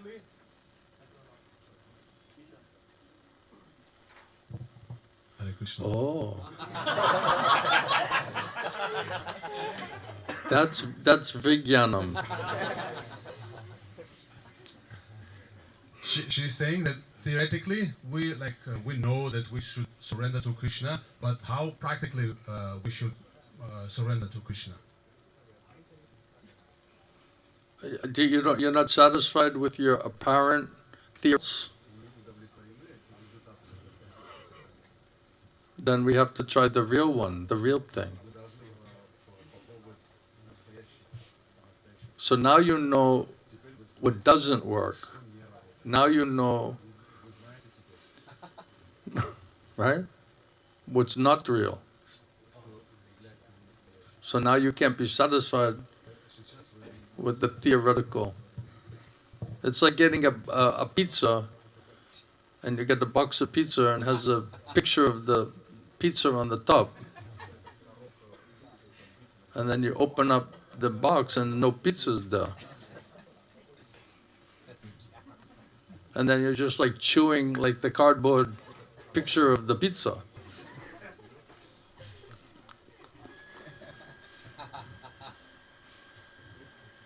Are you satisfied with that cardboard pizza picture? And if you never had a pizza, then maybe you'll be happy with that picture of the pizza. Then you'll see the difference. You see by the effect. That's how you can know.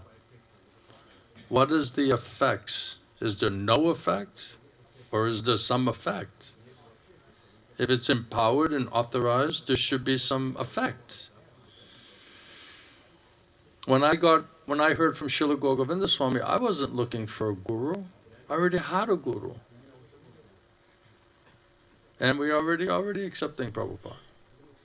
But the effect that I got from hearing from him was unlike any other effect that I got listening to anybody else. No disrespect, I'm just telling you that's my experience. So that effect was so tangible, it was so undeniable that how do you not accept that? Now you see the difference between theoretical presentation and the practical realization presentation.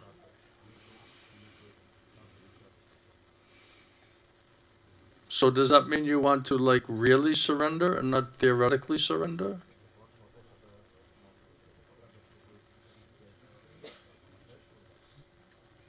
Yes. Yeah, so we have to convince Kṛṣṇa. Well, Kṛṣṇa, I wasn't really surrendering. I was just posing, I was cheating, I was hesitating, I was not being sincere or serious. Now I want to give that up. Now I want to genuinely surrender to you. And if it's sincere and serious, Kṛṣṇa will mark it, Kṛṣṇa will know it, and then he'll send you a bona fide guru who will be able to help you by the effects of his presentation and your submissive or reception to be able to make it real, actual, factual, really, really, really. All right? Now you know what doesn't work. Now you know what you don't want. That's also required. But now we need something that will work and what we really want. And if that's genuine and sincere, then Krishna says, I'll give you intelligence and faith, how you can come to me, know me, surrender to me, serve me.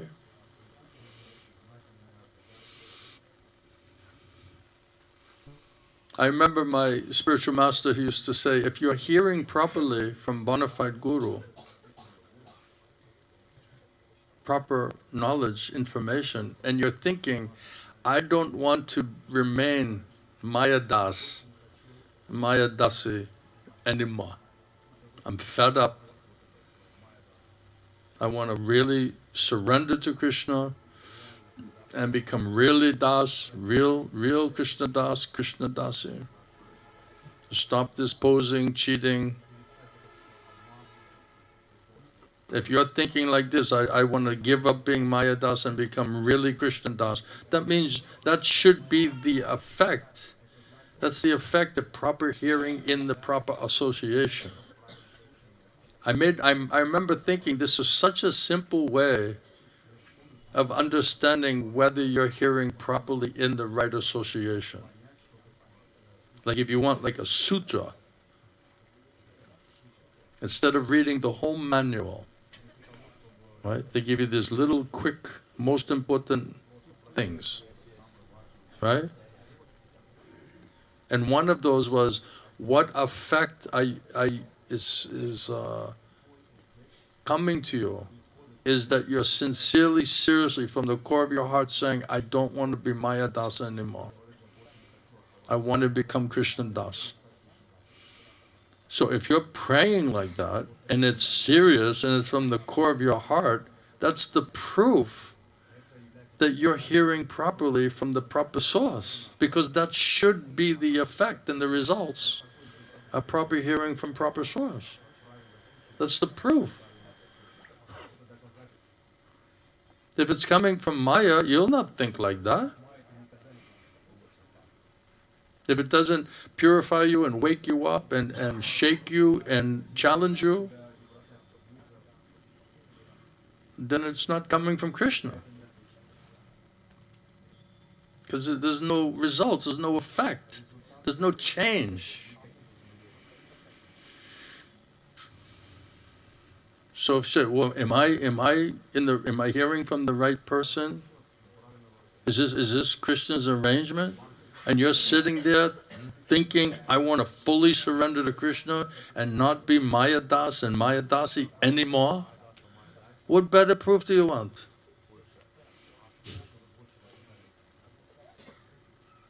How can you think like that from the core of your own heart unless Krishna and the Guru and Shastra is purifying and waking you up and convincing your soul that this is in your best interest to do this thing?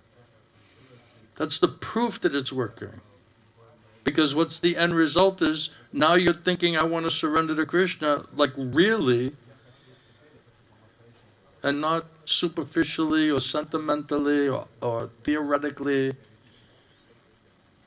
That's not sufficient. Your soul will not be satisfied with that. Now your soul is realizing, I'm not satisfied with that. It's not enough. It's unacceptable. Then you have to kick it. Then you're ready to go to the next level. Because now you're not satisfied. Before you were satisfied. Before you thought, I'm fine. Remember we were talking last night? The person said, I'm fine. And then you start digging, right? And you find like nothing is fine.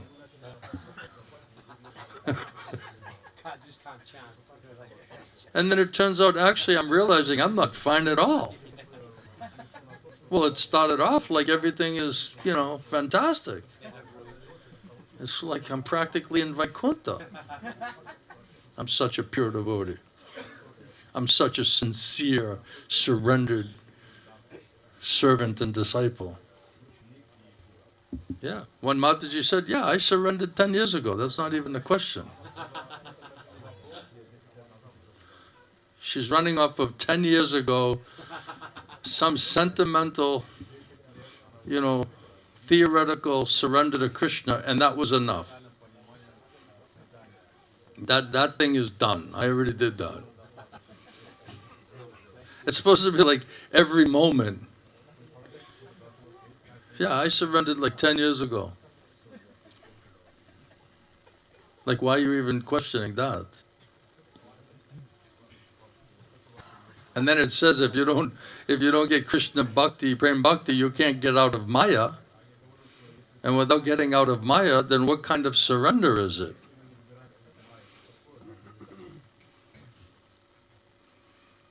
It says it's a partial surrender. Partial surrender is not the real surrender. Or conditional surrender. Yes, Krishna, as long as I get everything I like and I want, I'll surrender. If it's not according to my liking, then I don't want to surrender. That's not real surrender. You're putting conditions. Well, yes, everything belongs to Guru and Krishna, artificially, sentimentally. That's not real surrender to Krishna. Artificial means not real. Superficial, theoretical. So what do you mean you already surrendered to Krishna?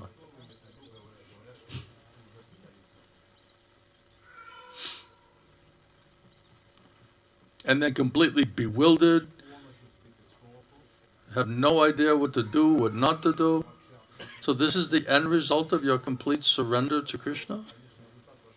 That you're completely bewildered as to what to do and what not to do?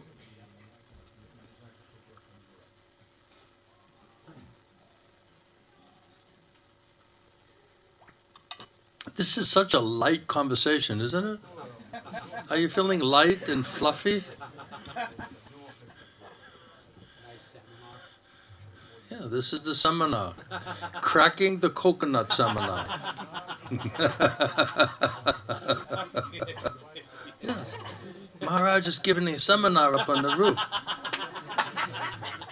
What is the discussion? It's something about cracking the coconut. I don't know exactly what that means. Maybe there's a yajna coming and some initiations coming, they're cracking coconuts. I don't know what's happening up there, really.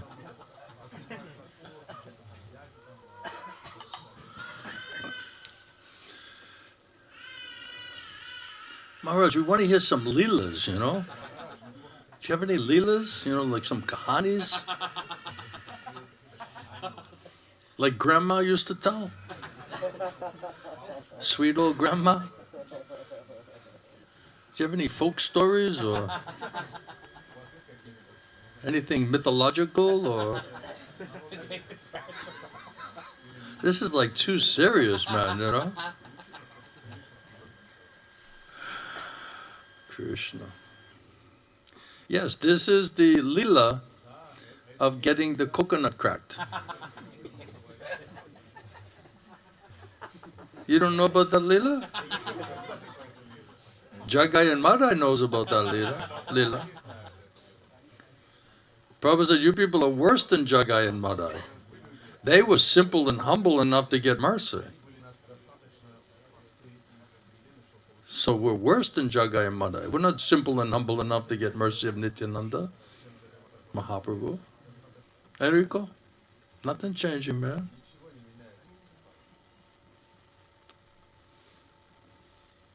Yes? I'm always surprised when you people come back, you know what I mean? Seriously, I'm like, wow, you came back? What's wrong with you people? People think I'm like forcing you to stay here. I'm trying to get rid of people. Seriously, this type of preaching means you're like basically asking people to leave. Because their minds will blow up. They can't handle it. They're like, oh, this is crazy. This is too serious. And then who's left? Then we can have a serious discussion. Nobody trapping you here. Nobody forcing you to come here. We're not locking the doors, right? Yeah, we're not locking the doors tonight. Yeah. Hare Krishna, Sri Gurudev, is it correct understanding that one should have must have bogus guru experience before and then he will appreciate the experience with bona fide spiritual master. You must have an experience. First, you must have experience with bogus guru. Bogus guru first, then you can appreciate real things. So if you get really nice sweet rice, right, or kheer, right, some nice kheer, and you're enjoying it, do you have to go taste some rotten sour milk now because you heard that there's some rotten sour thing? Like you're already enjoying it, right? And then you're like, oh, I heard this stuff goes off and it smells really bad. Do I have to go get that experience first to really appreciate this really nice experience? Should I give up the nice milk to go drink the sour milk? To really appreciate it? Maybe you have to. Then you'll be like, oh yeah, I remember that other milk was like so nice, you know. This stuff is like nasty. You know, when I first came to Mayapur with all of the devotees from other countries, this is going to be considered controversial. I'm just warning you. Like I'm giving you time to leave, or block your ears, or hide your children, because this is a little controversial. I'm giving you advance warning. At least that's kind, right? So whenever I came here with all of our followers, we made all of them go to the temple every day and hear from every single Maharaj. Because if they didn't meet any other Maharajas, then maybe they might think maybe one of these other Maharajas is my guru. No, seriously, right? If all you met was me, and I'm not your cup of tea, then maybe there's another guru that you're not aware of that will attract you and inspire you and give you faith or some good experience. So I made everybody to go listen to all the Maharajas. Right? Is this true? I'm not saying, no, you only have to listen to me. I'm not forcing anybody to come here. I'm not forcing you just to listen to me. Listen to everybody, no problem. And get your own experience. Many times I said, look, if you think I can't help you and you feel like maybe somebody else can help you better than me, then go there. No problem. Nobody's forcing you to come here. If you really think somebody else can help you better, then go there. And if it doesn't work like you were thinking, then come back. Like, what's the problem? You can't legislate people's faith. You can't legislate their experience. That's an individual. That's between that soul and Kṛṣṇa, Prabhupada, previous acharyas.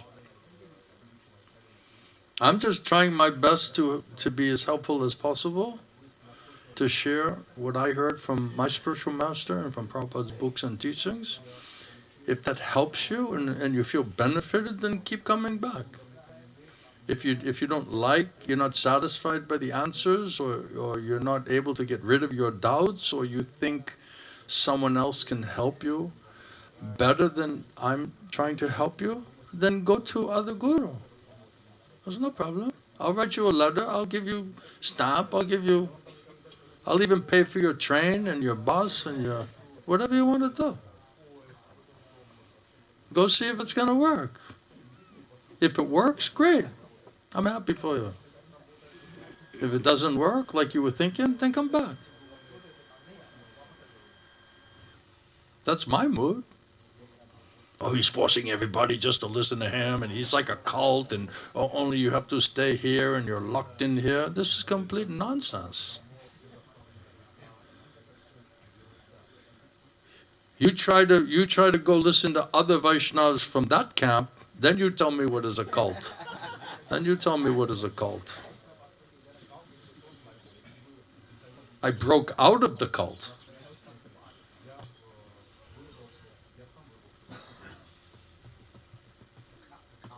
I'm a recovering, what do they call them? Cult member? Yeah. Yeah, I got deprogrammed by the truth. Evidently, the truth is a deviation. In the world of untruth, the truth is a deviation, right? So when you're presenting Prabhupada, Guru Sadhu Shastra, you're presenting the absolute truth, and they're saying this is a deviation. So name one thing I'm saying that's a deviation.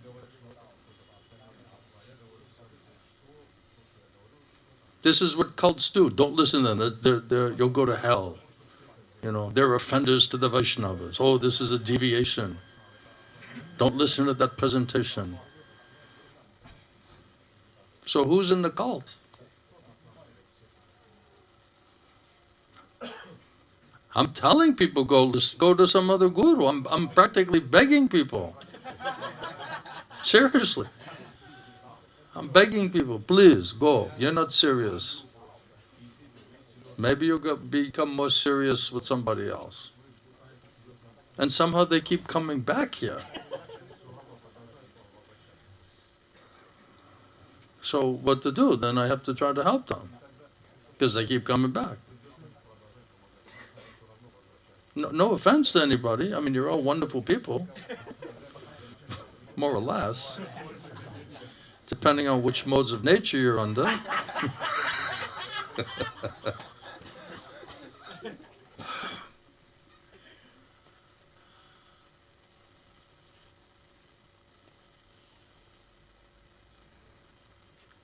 He needs to take a nap, man. After all this conversation, he needs a good rest. You know, his brain is like, whoa.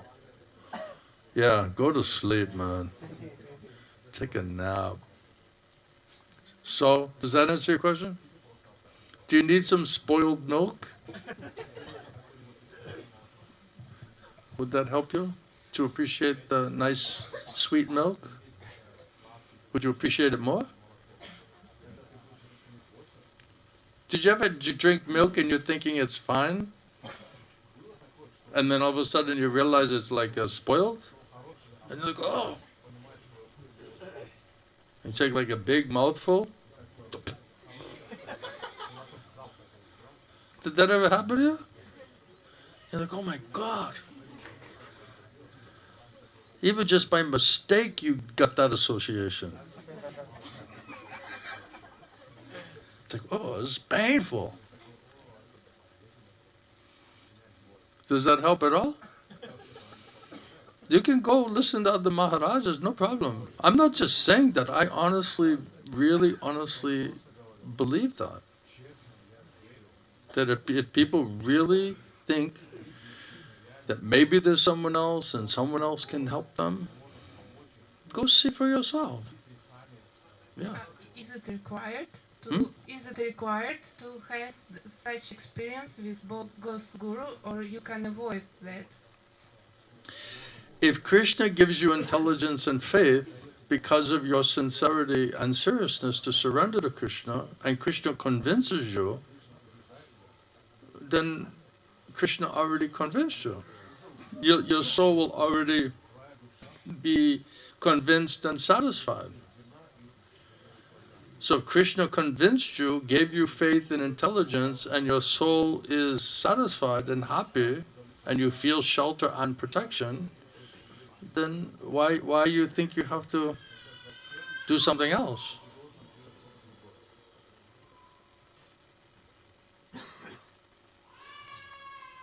Does that make sense? It's only if your soul is not satisfied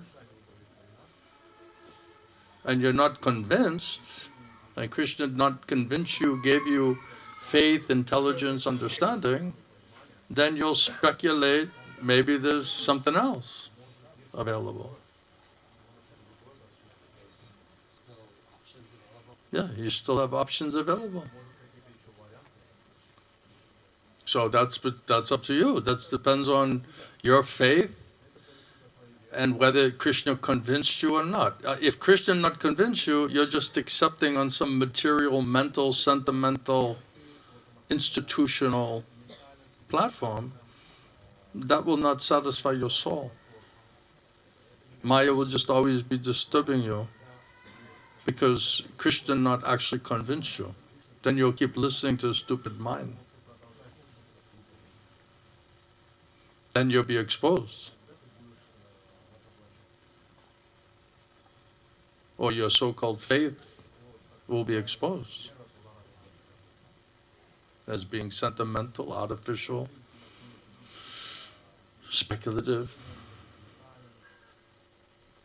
Oh, everything going nice, yeah, he's my guru. Now you have some austerity, some difficulty, some challenge, some obstacles, some tapodivyaṁ, some unflattering words, advice, instruction. And then it's like, oh, I don't like this. Now you listen to Maya.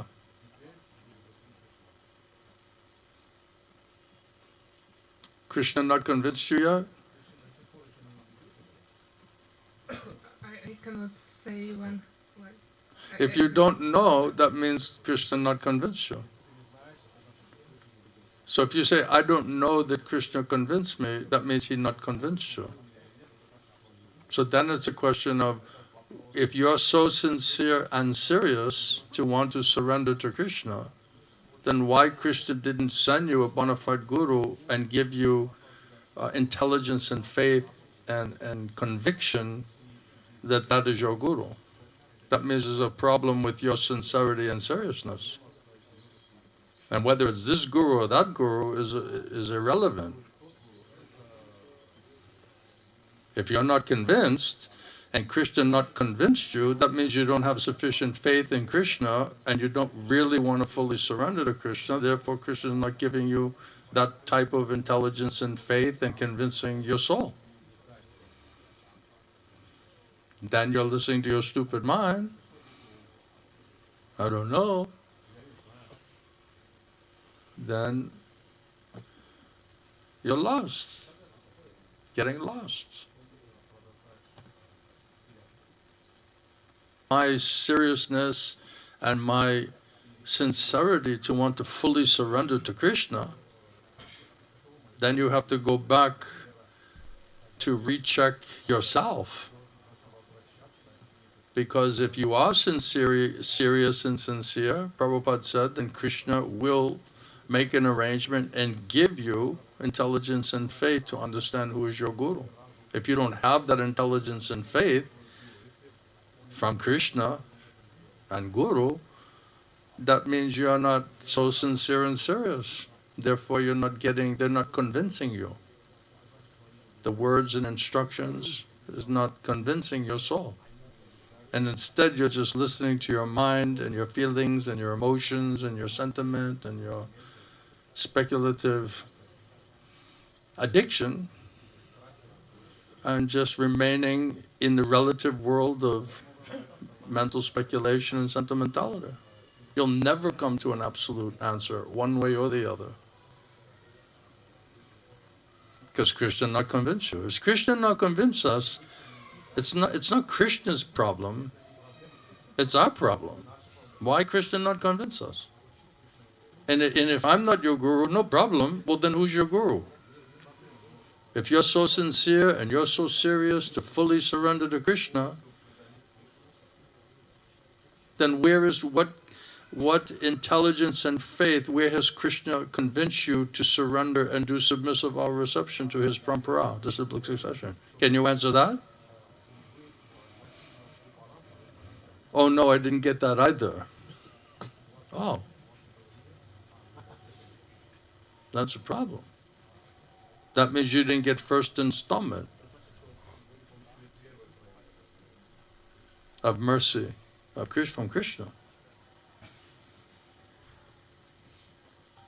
That's all it means.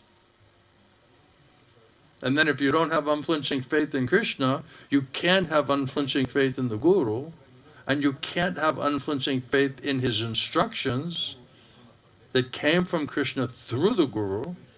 And then how do you make those instructions your life and soul when you're questioning the source of the information? So if you like it, you're getting some benefit. Oh yes, it's my life and my soul. As soon as it's difficult and disturbing and a burden and austerity, it's like, well, I got to get rid of this thing. I got to get rid of this life and soul thing. It's a big headache for me. And then we're exposed once again.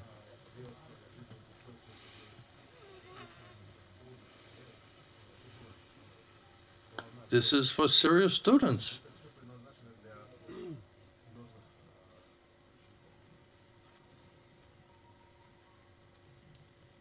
I'm not going to flatter you. I'm not going to tell you what you think you want to hear.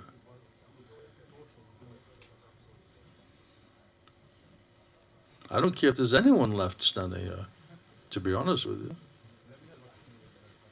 I did my job. I'll get mercy. Results are not in my hands.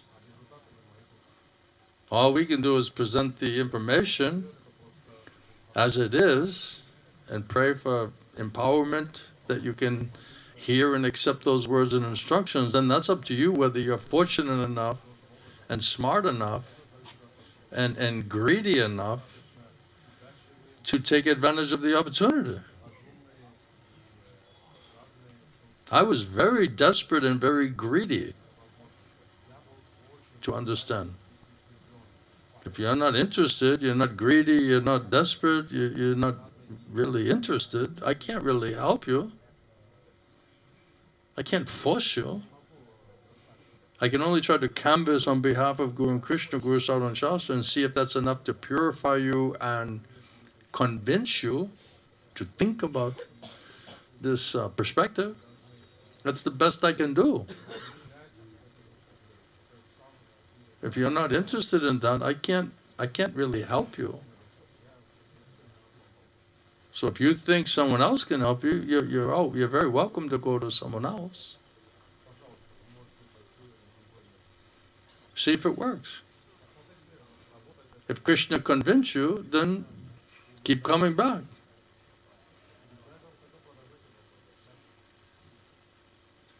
I never asked for this service.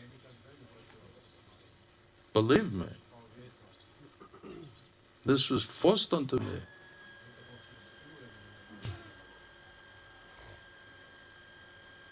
It's a thankless task. It's a heavy, heavy burden. You're trying to help everyone share good information, and they're criticizing you, finding fault with you, trying to measure you, trying to, challenge you and judge you and stop you and oppose you and make politics against you and excommunicate you and criticize you. That's all fine, but don't offend the pure devotees. Don't offend the pure devotees, otherwise you'll go to hell.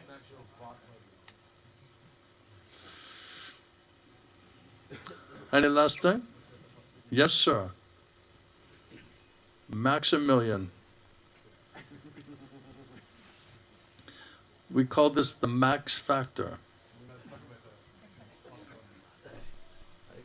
He's our secret weapon. Hare Krishna, Srila Gurudev. I won't. The question is, if I'm aware that my soul is convinced of Guru and Kṛṣṇa, how can I stop listening to Maya and have my mind be convinced of Guru and Kṛṣṇa? So this is a battle between your soul and your mind? It seems to be that way, yes. Wow, that's profound.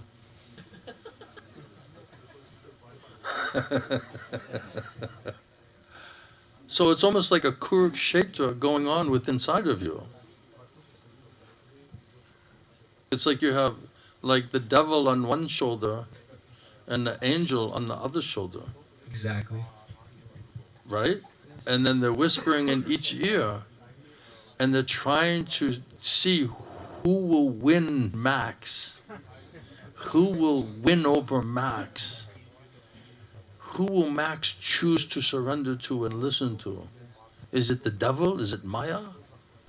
Or is it Kṛṣṇa and the Guru? Who are you going to listen to? Maya's all the time making her. We're in a Maya Jagat. Everything is Maya here. No shortage of Maya's presentation. No short of Maya canvassing us, trying to persuade us. This is the only chance that we can see Guru and Kṛṣṇa trying to somehow canvass and persuade us against Maya. This is the only chance to try to save your soul. So we have to maximize this time with Guru. That's why you're Max. Max has to maximize. I thought it was the soul and not Max. Now we need to make Max in tattva vijnanam, not apparently Max. So really maximizing on the soul platform, right? Are you Max on the mental platform or on the soul platform? Yes, on the mental platform, yeah, definitely. Then you're Bhakta Max, right? Apparent Bhakta Max?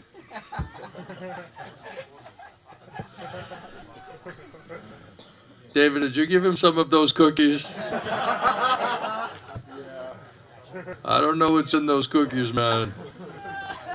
People are never the same after you eat those cookies.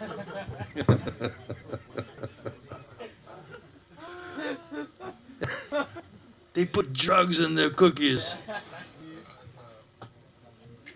They're brainwashed by this Maharaj, you know. He's using psychological manipulation. Yeah. Right, they're the ones teaching ISKCON psychology, right? But we're using psychological manipulation. Unbelievable. The very same thing that they're doing, they're criticizing us for doing. Devotee care. Because we care.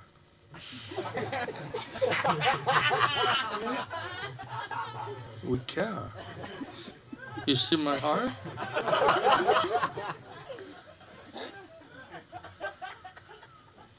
So I guess that leaves me with a... Oh, Max, you're still here. Oh.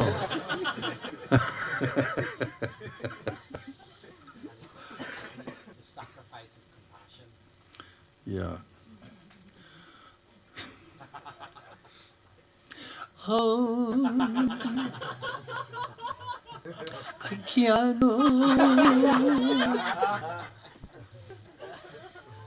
is it sweet enough?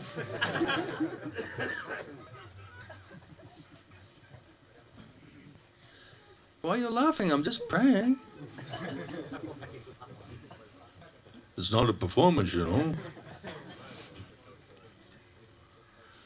Your mom will never be the same again in this lifetime.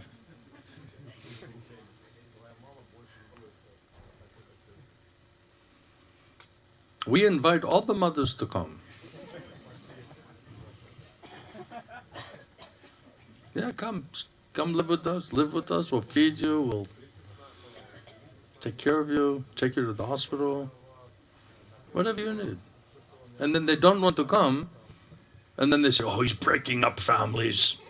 He's breaking up families.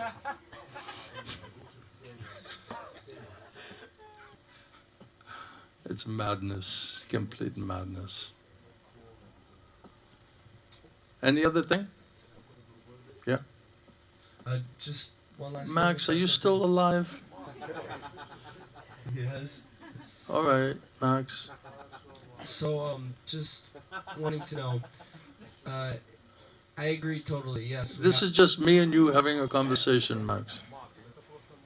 This is just like a personal one-on-one. Just pretend they're not there, right? Yeah.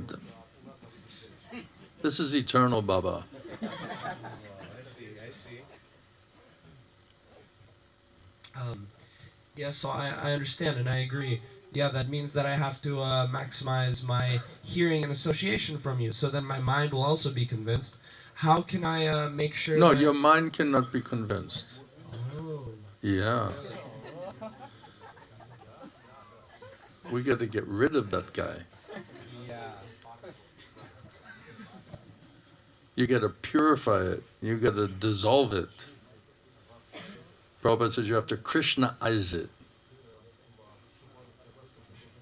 And I can do that by hearing But from you have to preach. You have to preach to the mind. Yes, I'm trying to surrender to Guru and Kṛṣṇa. I already know what are my instructions. I already know what's required for me to get mercy and blessing of Guru and Kṛṣṇa. All right? Does that help you? Yes. Just one last question, if that's Sure, okay. Max. Thank you, Gurudev. How can I You're very welcome. how can I maximize my hearing from you? Why do you keep saying your own name, man, you know? I just love myself so much, I know. Gurudev. It's like all about Max.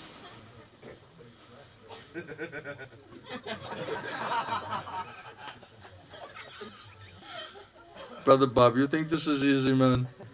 I'm sorry.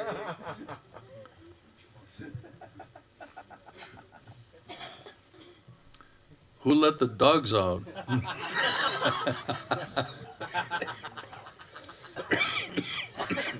I'm sorry, just something came to my mind.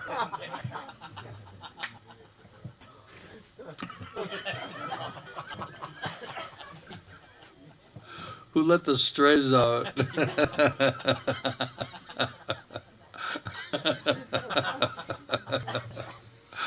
Okay. Did we solve everything yet? No. Just one promise, one last thing. Is this the last thing? I'm convinced. You're not going to try to maximize your opportunity? So tell. Yes, I'm just curious to know, how can I maximize my hearing from you? Yeah, how can I... Is it too late for me to get out of this? Huh? Is it too late? Can we get somebody else to do this job? Anybody? Anyone interested? Sit up. You want to do this?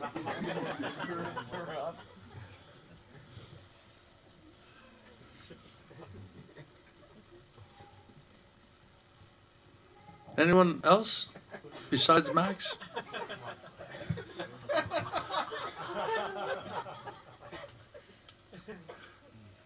Oh, yeah, Shamala.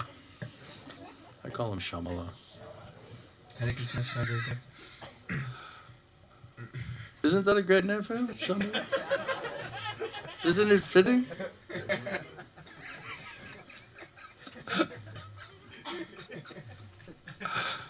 Go ahead, tell me. Are you convinced?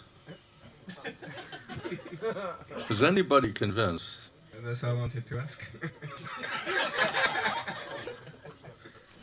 how to... Be convinced by Krishna's mercy. You can't say, I'm trying to become convinced. I'm trying to develop faith. I'm trying to realize. No, Krishna will convince. Krishna will give intelligence and faith. Krishna will purify and make you realize it. Nothing you're going to do on your own. I'm fighting against Maya. I'm trying to control my mind and my senses. I'm trying to develop faith. I'm trying to realize all of this thing. What are you going to do? The only thing a soul can do is desire. It's all about desire. You want Krishna, you want Maya. If you want Kṛṣṇa, you get spiritual intelligence and faith and realization. You want Maya, then you get ignorance, foolishness, and degradation. Simple. Oh, I'm just trying to develop my faith. How are you going to develop your faith? Faith is a gift that comes from hearing, from those who have faith. If you can't hear from those who have faith, how do you think you're going to get faith? If you can't hear from people who are convinced, how are you going to become convinced? It's not possible. It comes from outside. That nothing you have, that nothing we have in and of ourselves can generate any of that or control any of that. Desire, strength of desire is the only thing we have independence to decide. Minute independence. After that, you choose Kṛṣṇa, intelligence, purified intelligence, faith, understanding, realization, spiritual opportunity. You want to forget Kṛṣṇa, forgetfulness of the soul, forgetfulness of God, forgetfulness of Sanatana Dhamma.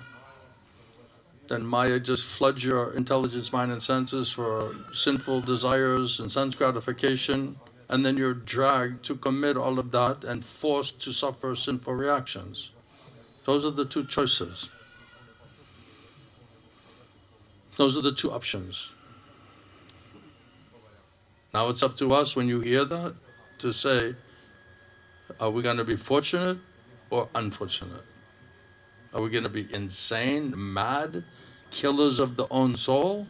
Or are we going to try to survive and thrive under spiritual shelter and protection? Those are the two choices. It's as simple as that. Well, I'm just trying to be convinced. How are you going to be convinced? Unless Kṛṣṇa convinces you, unless you want to be convinced. If Kṛṣṇa is not convincing us, it's because we don't want to be convinced. It's not Kṛṣṇa's problem. It's not Kṛṣṇa's fault. It's our fault. Well, I'm just not convinced. I have my doubts. I'm just being intelligent. What's intelligent about that? You depend on Kṛṣṇa. Kṛṣṇa will give you intelligence and understanding how to come to Him. Kṛṣṇa Himself will convince you how He's helping you, inside, outside, through the Guru, through the Shastra. He'll tell you, He'll give you your soul intelligence and faith to understand how He's helping you. What are you going to do on your own? Well, I'm just trying to develop faith. How? Where are you going to get it? You think you can generate it? You have like a factory, a faith developing factory somewhere in the basement or in the subtle subconscious mind? Or like, where do you think you're going to generate faith? How do you think you're going to be convinced? By what? Your intelligence? Your mind? Your speculation? Your miscalculation? Under the modes of material nature? With your intelligence, mind and senses completely captured and controlled by Maya? That's where you're going to get your confidence and convincing and faith from? From any of that? That's your plan? That's your scientific plan? And you really believe that's going to help you? That's going to save you? Protect you?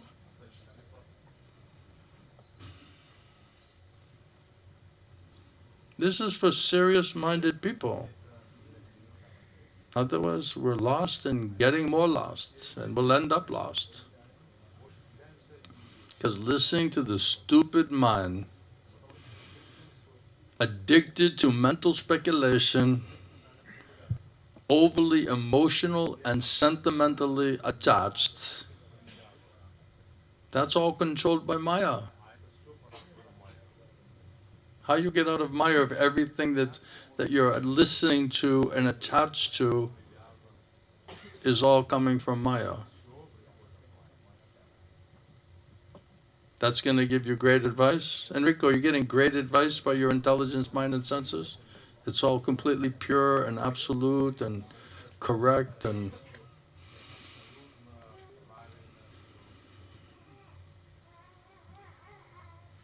I could have just gave like a 1-hour class and just, spoke some shloka and Haribol.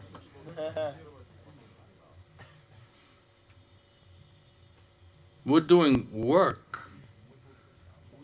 This is work. Did you come here to work or to play? Did you come here for mercy or you came for vanchana?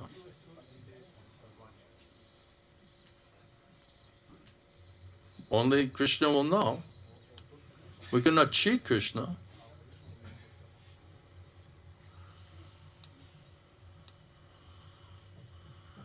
So, you got your answer? Are you convinced? If you can't hear Krishna and you can't put faith in what you're hearing because you're not simple, how you'll be convinced?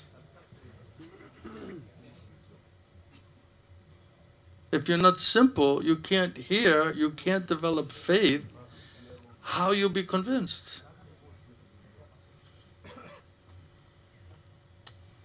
Lack of simplicity, that's the problem. Not simple-hearted, not pious, not the bhakti sukriti. Too much corruption, too much crookedness.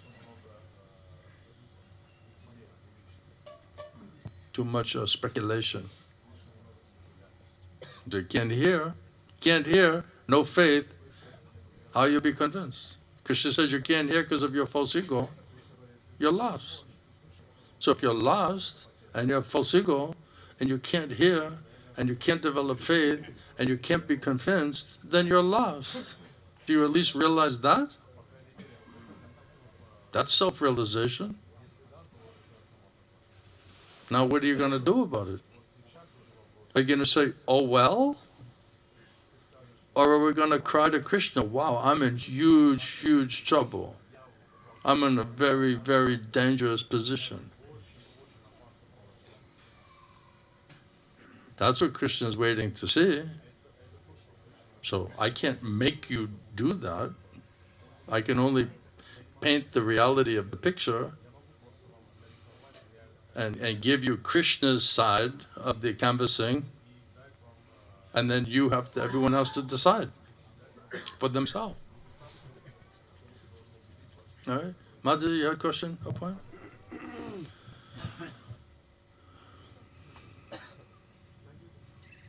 Cracking the coconut. Back to cracking the coconut.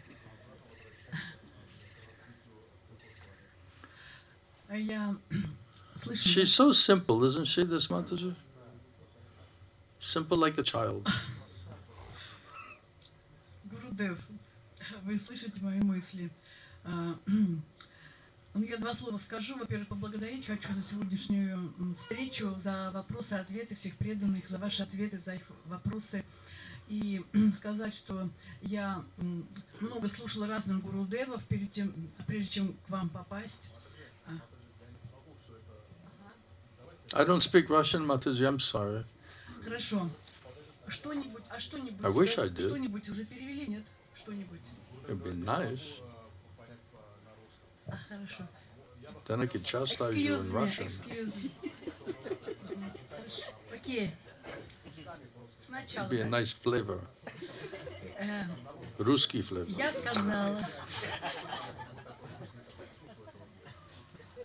Я сказала, что вы читаете мои мысли. First she said that you reading my thoughts. I didn't try to do that. Really. I was trying not to do that. Я просто думала, как задать вопрос, и вот наконец-то перед тем, как вы мне дали слово, я услышала о том, что вы мне сказали. Да. Я думала, как задать вопрос. Вопрос об этом. О чем я хотела спросить. Why not just ask the question? It's such an amazing presentation of how we got to this point that I'm going to ask you a question, you know? It's an incredible build-up. It's going to be an amazing question. Not an ordinary question. Super extraordinary question. Special, special. Я слушала много махараджей, I heard many Maharajas, и когда я к вам пришла, and when I came to you, у меня нет необходимости куда-то еще идти. Is she going to put me in trouble right now? Bob, she set me up.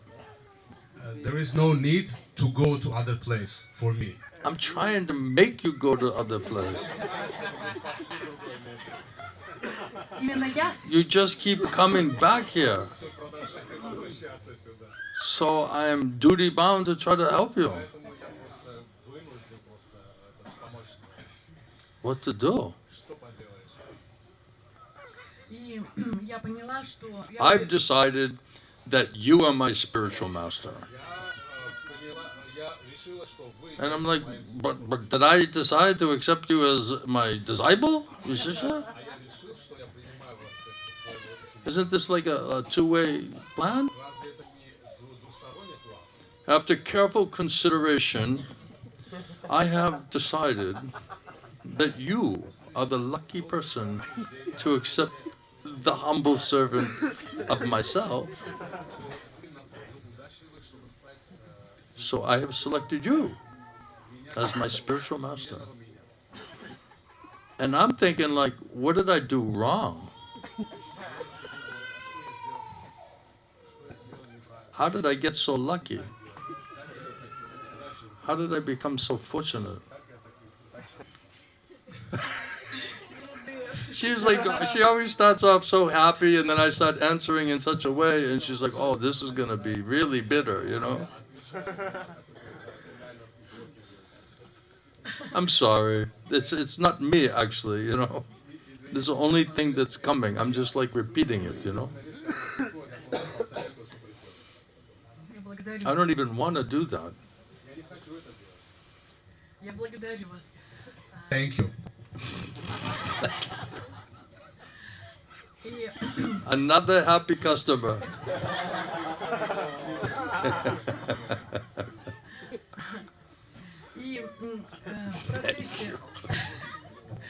в процессе слушания вас, дорогой Гурудев, In the process of hearing from you, Oh, this continues. Yes.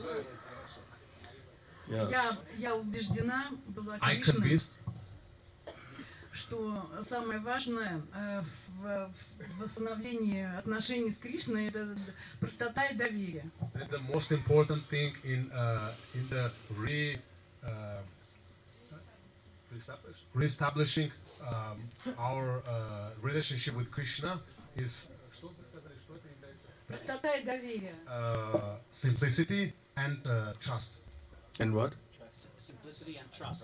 Uh-huh. Most important thing. This is amazing speech, isn't it?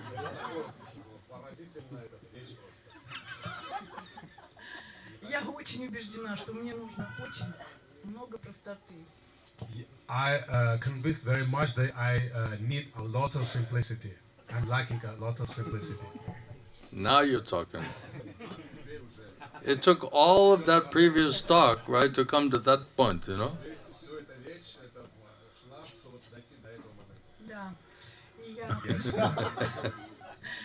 я милостиво прошу вас, с милости вашей прошу. But it's painful because you're like my mother, you know?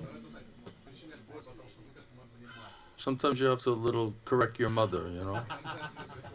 В процессе материальной жизни I want to ask you for help. How to be simple. Yeah, to Yeah, get the yeah, simplicity which yeah. I lost in my mature life. Yeah, I understand that. Yeah. была очень... вот я прошу вас, пожалуйста, дайте мне наставление, как мне вот к этому прийти. Может быть, какие-то акценты, может быть, какое-то что-то вы мне скажете, вот именно лично по этому вопросу. Please, I'm asking you to give me instruction. I already gave you instruction. Did you make it your life and your soul? Да. So why are you asking for instruction if you already made it your life and your soul? А потому что вы мне все время говорите, будьте простой, значит не хватает простоты. Because you always say that be simple, and I can understand that I'm not simple. Yeah, we know that. That's why I gave you simple instructions, and I'm just wondering if you remember those instructions. In all of your simplicity, do you remember the original instructions? You remember? Да. So why are you asking for instructions? Наверное, мне мало. She's saying maybe it's like not enough for me. А я привыкла трудиться. First do the first instructions. Do properly, and, and with quality and quantity sufficiently, then it will work nicely. If something has to be added or subtracted or changed, Kṛṣṇa will know it, Guru Kṛṣṇa will do that.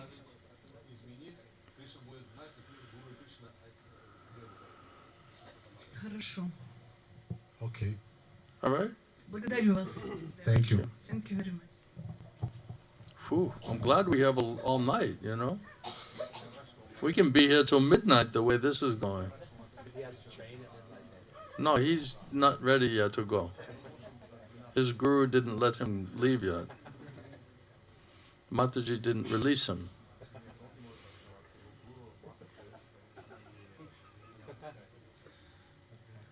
I give instructions, then she gives him instructions, and then I give him instructions, then she gives him instructions, and then I lose track of what were the original instructions, And then she brings basically a hybrid of mixed instructions. So something from Guru, something from her, something from astrology, something from the... Just mix it around, make a nice sabji,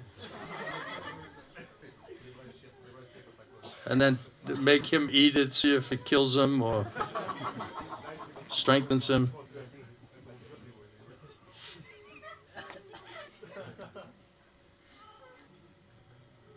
Is it all right that I tell some jokes once in a while?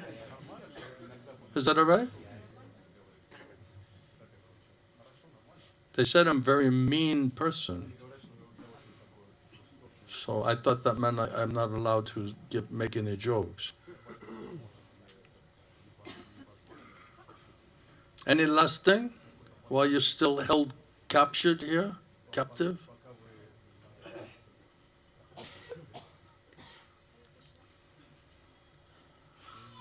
Hare Krishna, Shri Gurudev. Mataji has one question. She said, can you please ask that? Was this the same Mataji? No, that was the other Mataji from the other night, who preferred to be a demon. Yes. Yeah. So basically, she's a nurse in a hospital. A nurse. Yeah. So she's doing the job there, and she's practicing. She wants to practice Kṛṣṇa consciousness nicely, but she has lots of asasanga there. So she's always has this dilemma that I want to practice, but how I can practice with that asasanga. You can't. Yeah, that's why she's asking to you, what should I have to do? You have to give up asatsanga. If you want to be a devotee, you have to give up asatsanga. Mahaprabhu said asatsanga tyaga. That if you're really serious about spiritual life, then first requirement is you have to give up asatsanga. And instead do satsanga. Sadhusanga, sadhusanga, sadhusanga. If you want to be devotee, if you want to become pure devotee. If you're not that serious, then you'll just keep doing asatsanga. And then your spiritual life will just not really develop properly, sufficiently. So that means because she asked me should I have to ask Gurudev that should I give up the job and come Mayapur regularly, hear more Hari Katha, Krishna Katha? Yeah. What should my parents will say? Her mother is against it so much. Then your mother's a demon. She's keep crying she's so If your mother's against you surrendering to get the mercy of Guru and Krishna, then she's asatsanga. If she's offensive and she's against Krishna's arrangement to give you sadhu sangha and to instruct you in your spiritual life, then she's acting as agent of Maya. Therefore she's asatsanga. So you have to get rid of all asatsanga. If they want to become devotee, they can come and surrender with you. If they don't want to come and surrender with you, then they want to remain in serious, then who cares? Do whatever you want. That's Mahaprabhu's instruction. We want everybody, all of the families to come and join us and live with us. No problem. But they're not interested. So they remain asatsanga. Mataji told me earlier, if Gurudev will say to me to leave job and maybe come here Harikatha. Look, if everyone in the job was a pure devotee of Krishna and hearing and chanting and surrendered to Guru and Krishna, then stay in the job. That would be best. But if they're not, and it's all asatsanga, then you have to give it up. Otherwise, you'll not be able to advance in your spiritual life.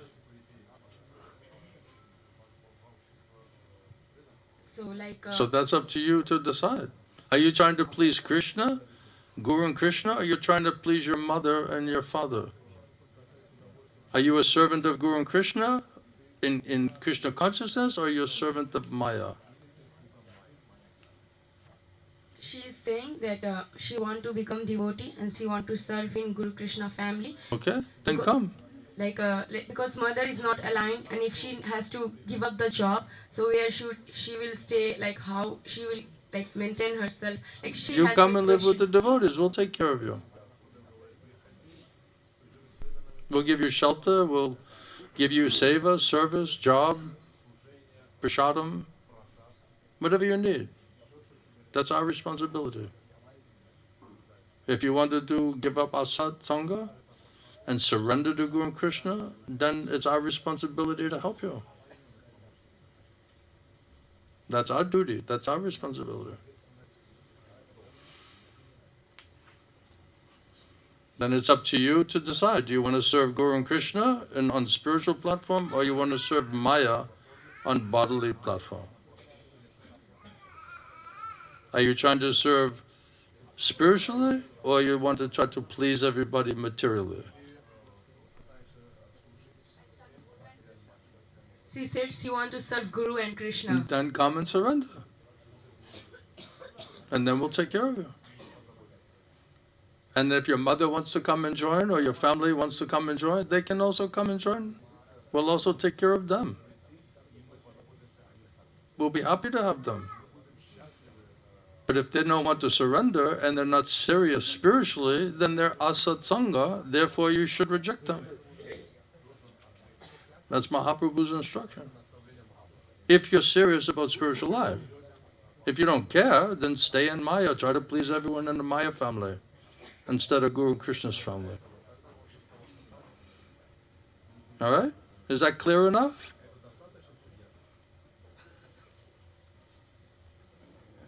Right? This whole family, they all came and joined. Mother, father, brother, sister, everybody came. No problem. But they want Maya's program. They want everything, they want to be the guru.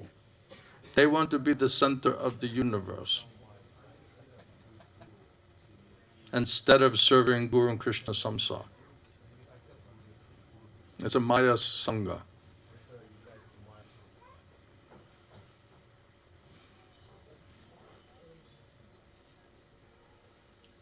This is the truth. Don't be shocked. So That's our philosophy. Mataji is saying like she's ready, she can quit her job and deal with complete all the paperwork, so she can come and stay with us in Mayapur as soon as possible. Yes. You can stay now, you don't even have to go back. If you made up your mind and you want to surrender to Kṛṣṇa, you don't even have to ever go back. Ever again. Yeah, we'll take care of you. Mataji will take care of you, get you nice saris, get you whatever you need. Right? Nice prasad, nice place to stay. Yeah, we'll be happy to take care of you. If you really want to surrender to Kṛṣṇa and get out of Maya's family and give up this asat, this aparadhi sangha, then we'll give you shelter and protection. All right? That's our offer for you. That's our guarantee to you. All right? And Kṛṣṇa will send you a nice husband, nice devotee husband. Everything is available. Everything will be possible. Right? And the spiritual master, he has many spiritual sons and daughters, then he'll get you married properly. Yeah.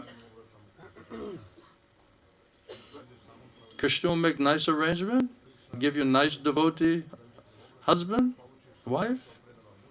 Then you have nice engagement, nice service, some way to make some money, take care of your family. Everything is available. What's the problem? You don't trust Kṛṣṇa? She's saying she trusts Kṛṣṇa. Definitely. That's why you're getting this instruction. You just need to be convinced. You need to be able to have confidence that you have shelter and protection, especially if you make such a risky decision. That's not easy. But in spiritual life, you have to be very bold. That spiritual responsibility overrides material obligations.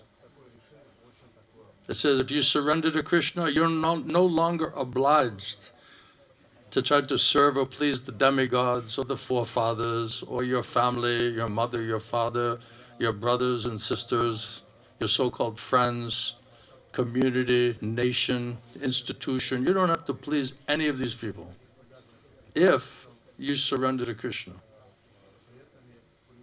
Then you're no longer obliged. That's a real liberation, real freedom from this asat sangha. That's up to you whether you take the opportunity. No one's going to force you. We're just offering. If you like that proposal, then come. Be strong, be bold, be fearless. Look at all the criticism gopis are getting. They're just boldly going to Kṛṣṇa. They're being criticized. It's not according to any social etiquette.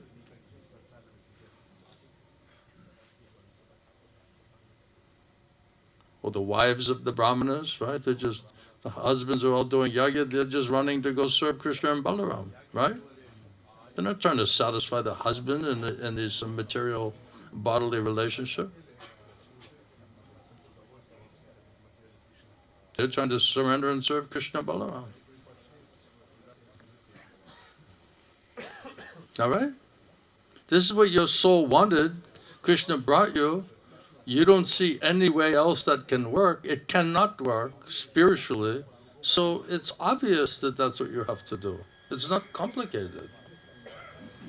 The only complication is Maya will try to attack you through your family because they don't have faith. They're asat sangha. They're in a cult. They're in the Maya cult. So if you want to get out of that cult, then you have to join Kṛṣṇa culture. Kṛṣṇa culture means Vedic culture. Otherwise you're in Maya cult.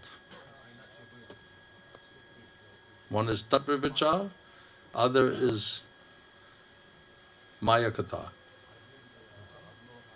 Alright? We're not trying to please anybody but Kṛṣṇa and Kṛṣṇa's devotees.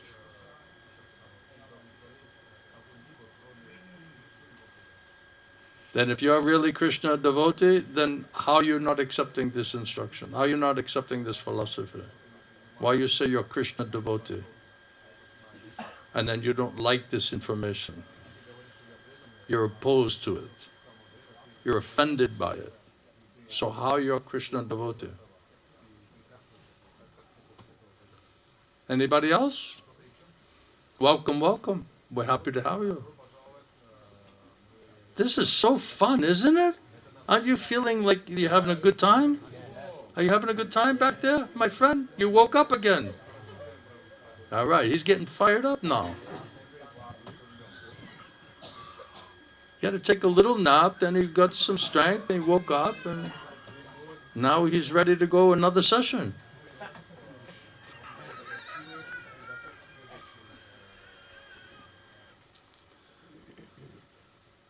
This is very controversial, isn't it? Asatsanga Tyaga. He's breaking up families. Yes, he's breaking up Maya's family and he's trying to create a Kṛṣṇa family. It's very simple.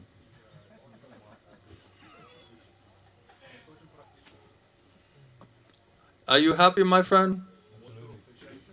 This guy next to you? No, this guy. Are you happy? Am I shocking you by all of this? No problem? Where are you from? Iceland. Where? Iceland. Iceland. Vikings. Are you a real Viking?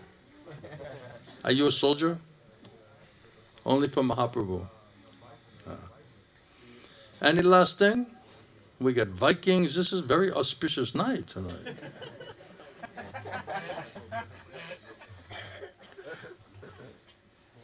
This is so fun, isn't it? Don't you feel liberated and purified and confident, more confident? Do you feel more confidence? You feel stronger? That's a good sign. That's a really good sign. Sham. Shamala. How can I be convinced?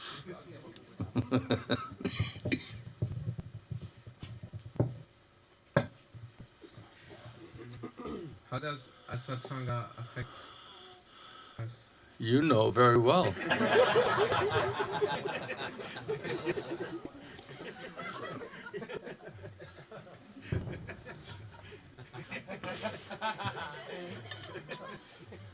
You tell me. You can write a whole book on that one. All right, everyone, I don't want to take advantage of your time and your patience. Thank you very, very much. I appreciate it. Shishi Gwanitai ki, Srila Prabhupada ki, Srila Govinda Swami, Srila Gurudeva ki, Samaveda Bhakta Binda ki, Gora Premananda, Nitai Gohanga Mahaprabhu ki.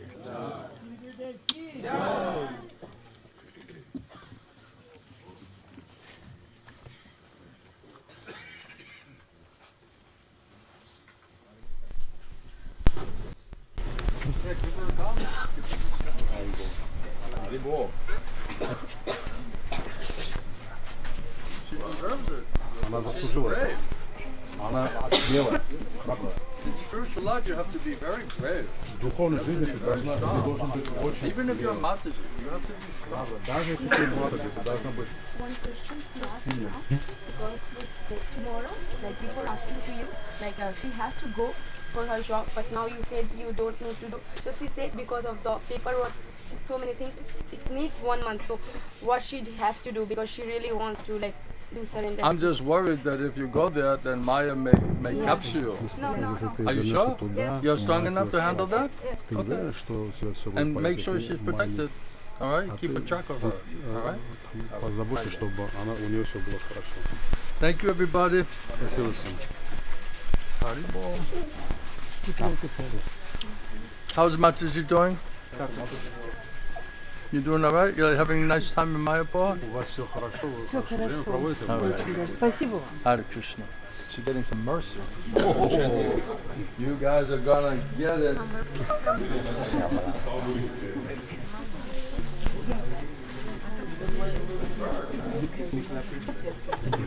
Like a little bird.